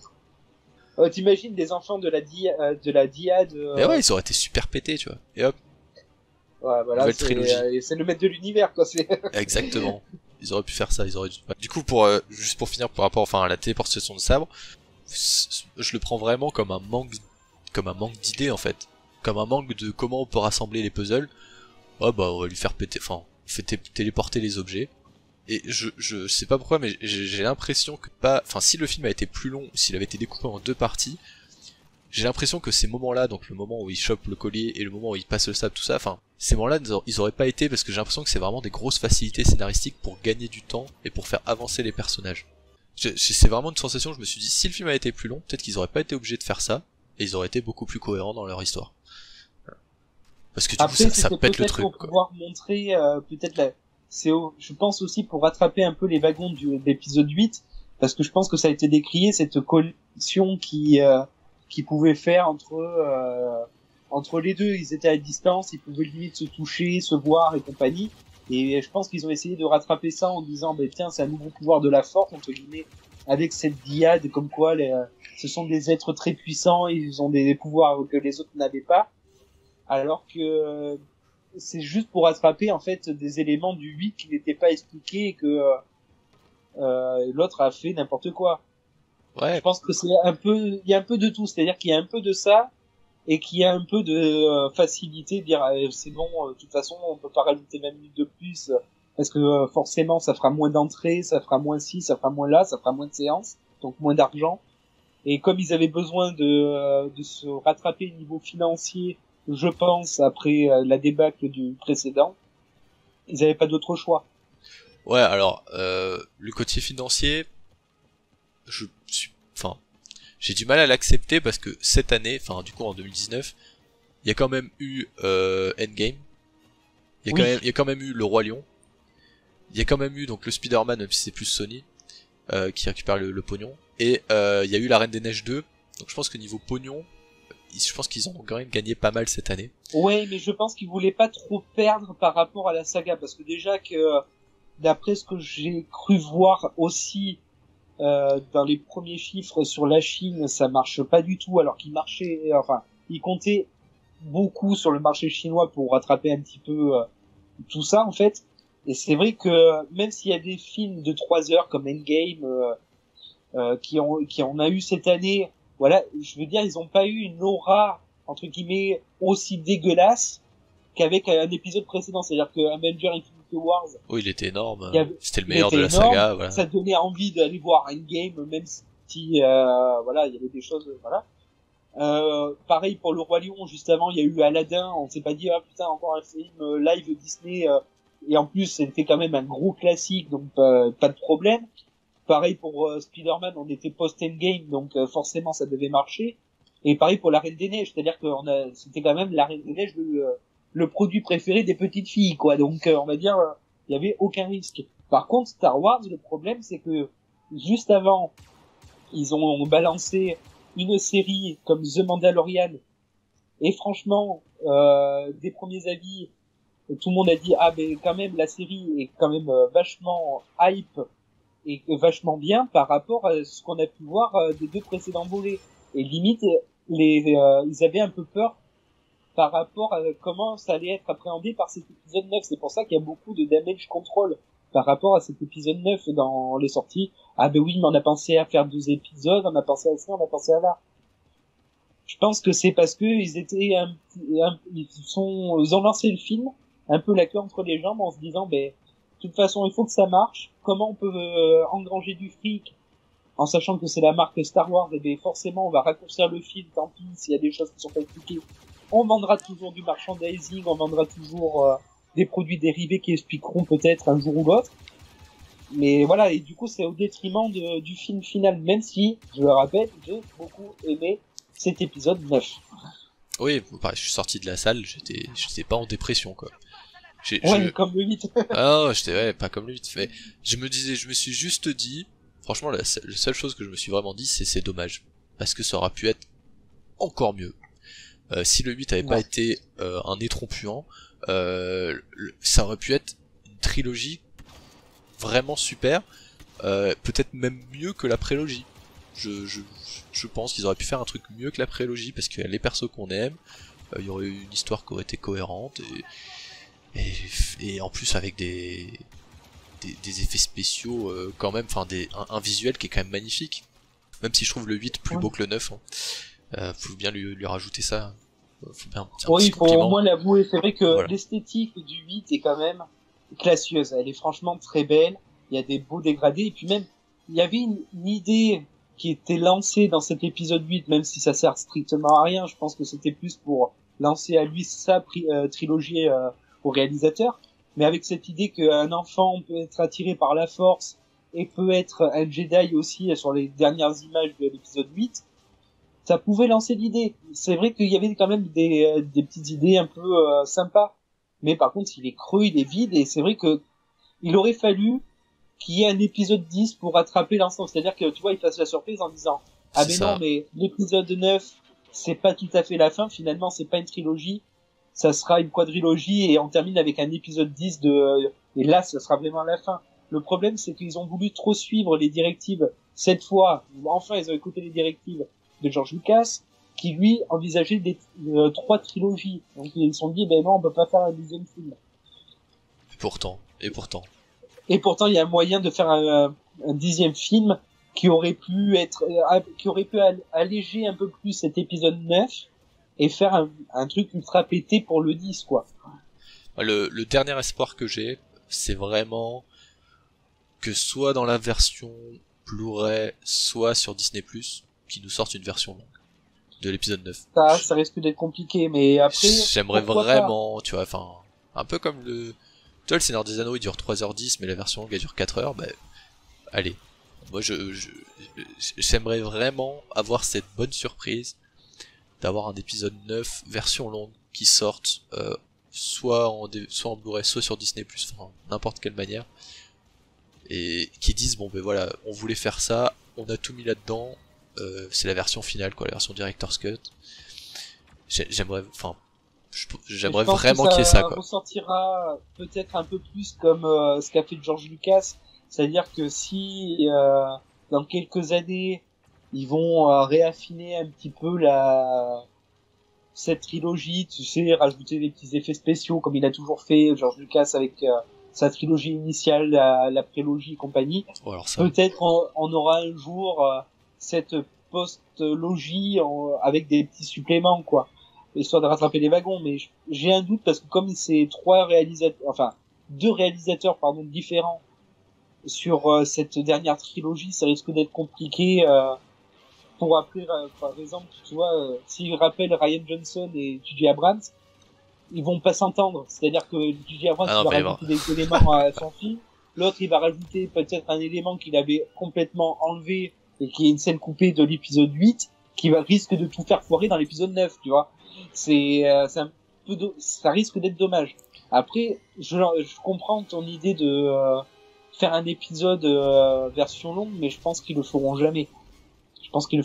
Ça, c'est un espoir. C'est un peu comme la Justice League de Zack Snyder que j'attends avec impatience et qui n'arrivera jamais, malheureusement. On verra la sortie quand il y aura dans 3 mois, il y aura la sortie physique. On aura peut-être une bonne surprise. Oui, peut-être qu'on aura des scènes coupées dans les bonus DVD, mais je pense que ça sera que ça en fait. Je sais pas si t'as quelque chose à rajouter sur cet épisode 9. Non, parce que après le bestiaire, il y a pas trop de bestiaire. Après il y a une nouvelle planète, mais bon, c'est pas avec un festival, c'est pas ce qui m'a marqué le plus. On note quand même des Stormtroopers volants. Ouais. Quand même noter ça. Moi j'ai bien aimé le côté justificatif de qu'est-ce que Luke a branlé pendant toutes ces années. Parce que dans l'épisode 8 ils en parlaient pas du tout. Mais... Voilà, mais pareil, ça c'est un élément qu'on aurait aimé retrouver dans l'épisode 8, tu vois. Bah ouais. Au moins une phrase dire il faisait quelque chose pendant ce temps-là, tu vois. Bah c'est ça que pourquoi est-ce que Luke dans le 8 il a pas dit arrêt ouais bah en fait je cherchais Palpatine, il y avait un couteau, il y avait un truc, enfin de dire ce qu'il faisait en fait. Dire que ça. Je me suis pas juste tourné les doigts pendant si, j'ai quand même un élément à rajouter. Si, faut parler de Palpatine quand même. Faut quand même parler de cet élément. C'est vrai. Palpatine qui, on le découvre dans cet épisode 9, est le grand-père de Rey. Ah oui, c'est vrai qu'on n'a pas parlé de ça. C'est vrai qu'on n'a pas parlé de la filiation, alors que c'est quand même la question qu'on se pose quand on voit l'épisode 7 en premier lieu. Donc c'est vrai que on apprend que Rey est la petite fille de Palpatine. Mais par contre, les parents, on les voit, mais on se demande comment, si c'est le père ou si c'est la mère qui est l'enfant de Palpatine, et pourquoi on les a pas eu plus tôt, pourquoi c'était à quel moment ils ont été conçus, on va dire, c'était quand il était empereur. Il y avait déjà Dark Vador, bref, on sait pas. C'est vrai. Et c'est vrai que il était gentil à ce moment-là, et comment il a pu basculer méchant, parce que, en gros, dans tout ce qui se dit dans cet épisode 9, c'est qu'en gros, Palpatine a toujours cherché à récupérer Rey pour la faire basculer du côté obscur. Et placer son esprit dans son corps, on va dire. Bah, il a dit que c'est parce que ses enfants étaient trop faibles. Enfin, moi, c'est ce que j'ai compris. Oui, d'après ce que j'ai compris, c'était ça aussi, parce que ses enfants étaient trop faibles. Mais par contre, ses enfants, même si on apprend que voilà, ils étaient pas grand-chose, on va dire les enfants de Palpatine, mais on sait pas en fait, on sait pas du tout comment ils ont été pas éduqués, c'est pas ça non plus, parce qu'on s'en fout un peu de savoir leur éducation, mais on voudrait savoir à quelle période en fait il a été papa entre guillemets Palpatine, on va dire, parce que c'est à quel moment, peut-être que c'est au moment où il a converti Anakin vers le côté obscur, je sais pas, c'est vrai que c'est plein d'éléments où on sait pas. Faudra regarder les dates officielles qui seront communiquées dans quelques temps. Je pense qu'ils vont faire un truc comme ça, peut-être un book ou un truc comme ça. Ouais. Pour lever le doute. Je pense qu'ils sont en train d'y réfléchir. Et toi, tu penses que c'est qui? C'est le père ou c'est la mère de Rey qui est l'enfant de Palpatine? Alors, je t'avoue que je me suis absolument pas posé la question. Voilà, la seule image que j'avais en tête, c'était Palpatine qui fait Rey, je suis ton papy. Voilà, voilà, c'est tout. Voilà, c'est la seule image derrière. Heureusement qu'il a pas sorti cette phrase. Ah, ça aurait été épique. Franchement, ça aurait été beau, tu vois. Mais comment finir toute saga, en fait, avec une phrase. Comment finir là-dessus, tu vois. Je suis ton papy. Je suis ton papy. Non, mais après, je sais pas, je veux dire, est-ce que, bon, on n'a pas parlé des chevaux qui courent sur des vaisseaux stellaires, mais bon, ça, voilà. Ouais, bon, ça, C'est du détail. Donc après, toujours plus, quoi. je dis pour conclure, pour la suite de Star Wars, est-ce que tu penses qu'il y aura une suite avec ces personnages-là? Alors, En je série pense pas ou qu'il y en aura film? de suite, entre guillemets, pour le moment. Peut-être qu'il y aura des séries sur des personnages un peu zappés. Peut-être Rose, on se demande quelle branle, mais on s'en... Enfin, moi, personnellement, s'ils sortent une série sur Rose, je la regarderai pas, parce que c'est pas un personnage qui m'intéresse. Après, bien évidemment, je pense qu'ils sortiront toujours des choses sur cet univers Star Wars, peut-être quelques décennies encore après, ou peut-être des centaines d'années après, parce que l'univers Star Wars peut toujours continuer, comme tu vois, l'Empire était censé être déchu, on a eu le Nouvel Ordre, pourquoi pas avoir quelque chose qui réveille derrière, bon, même s'il y a plus de gros méchants. Je pense que ça sera plutôt des éléments qui se passeront avant. Et je pense des premiers retours, c'est ce qui vont, c'est ce qui conclut, c'est-à-dire que ça va être quelque chose qui se passe soit avant, avant toute cette saga Skywalker, peut-être Palpatine. tiré du jeu, c'est Old Republic, tout ça, ou quelque chose qui n'a vraiment rien à voir avec cet univers. Enfin, du moins, il n'y a pas d'éléments qui vont se joindre et ça va se passer après les épisodes 9. J'en ai aucune idée pour le moment. C'est vrai que je me laisse porter par cet univers. Bah moi, j'aimerais bien voir ce sabre laser jaune en action quand même. J'aimerais bien. Parce que je pense que s'ils l'introduisent à la fin, voilà, c'est peut-être une raison. Et tu vois, j'avais pensé pourquoi pas, parce que c'est EA qui a les droits sur Star Wars et qui a fait beaucoup de merde quand même et beaucoup de mal à à la série de jeux vidéo. Pourquoi pas une suite pourquoi pas, enfin, à la limite, pourquoi pas faire une suite en jeu plutôt qu'une série. Je sais pas pourquoi, faire un jeu canon qui est dans la suite.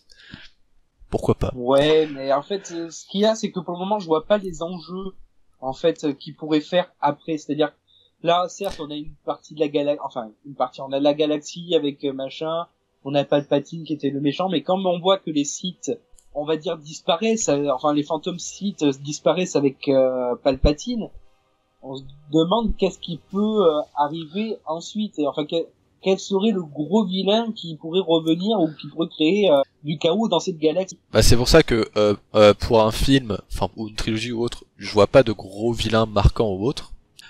Alors que si tu fais par exemple un jeu ou une série, tu peux faire des petites aventures, se balader de planète en planète ou des trucs comme ça, avec des petits vilains.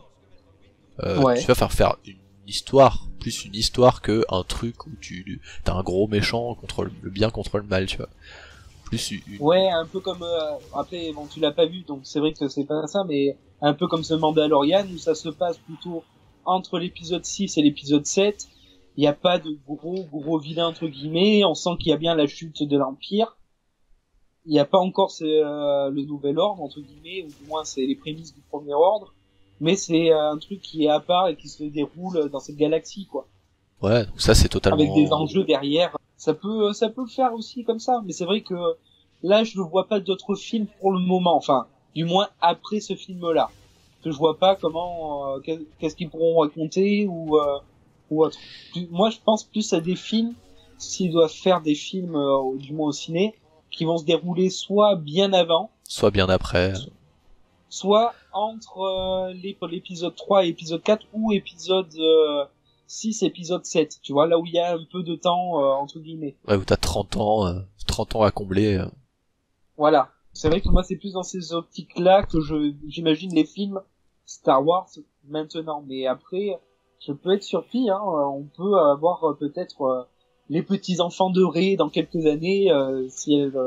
C'est ça, elle aura fait si un enfant avec Finn, un enfant avec Poe, un enfant avec Rey en PMA, avec Rose en avec Chewbacca, vu qu'elle a des crushs de partout. Bon. Tant que c'est pas avec un porc, ça va. Ah ouais non, ça pourrait être mignon, ça pourrait être mignon. Oh non, non. Non. Non, mais c'est après si autre autre fan service, il faut noter que le petit robot à la fin, enfin dans cet épisode 9, a été quand même doublé par J.J. Abrams. Le robot Déo. Ah ouais. Ouais. D'accord. Bah, Voilà, ça c'était le petit bonus. c'est vu qu'au cinéma je l'ai vu il était proposé que en VF, bah du coup j'ai mis en VF. Voilà. Ok. Ouais, et puis. Bah après sinon c'était tout ce que j'avais à raconter sur cette nouvelle trilogie Star Wars. Ouais, bah moi mon mot de la fin, ce serait dommage. Voilà, je trouve que c'est dommage, ça aurait pu être beaucoup mieux. Voilà. Bah en fait quand tu vois la trilogie, c'est un soufflet qui monte, tu vois, tu te dis ouais c'est pas mal, tu sais c'est un gâteau que tu t'as l'habitude de faire, tu vois, c'est les mêmes ingrédients machin et tout. C'est en train de monter. Puis finalement, c'est en train de se casser la gueule en cours de cuisson. Ouais, et du coup tu Et montes puis, la puissance du four à la fin, tu vois, pour attraper le et à la truc. fin, t'augmentes la puissance du four et t'essaies de masquer un petit peu de gommer un petit peu ce ratage de cuisine, mais au final, t'as un petit goût amer en bouche, quoi. Ouais, un petit bout de cramé. Un petit bout de cramé. Voilà. Bon bah c'était le mot de la fin du coup je pense. Hein. Mais ça m'a donné bien faim tout ça. Ouais. Maintenant, Allez, on va passer à table. Ouais, du coup, merci. Merci à toi, Kazo. Et puis on va voir. Je sais pas encore sur quoi sera le prochain, mais le chat se réveille. Et puis bah de toute façon, à la prochaine. Et à une prochaine si on me réinvite. Oui oui. Oui. À plus. À plus.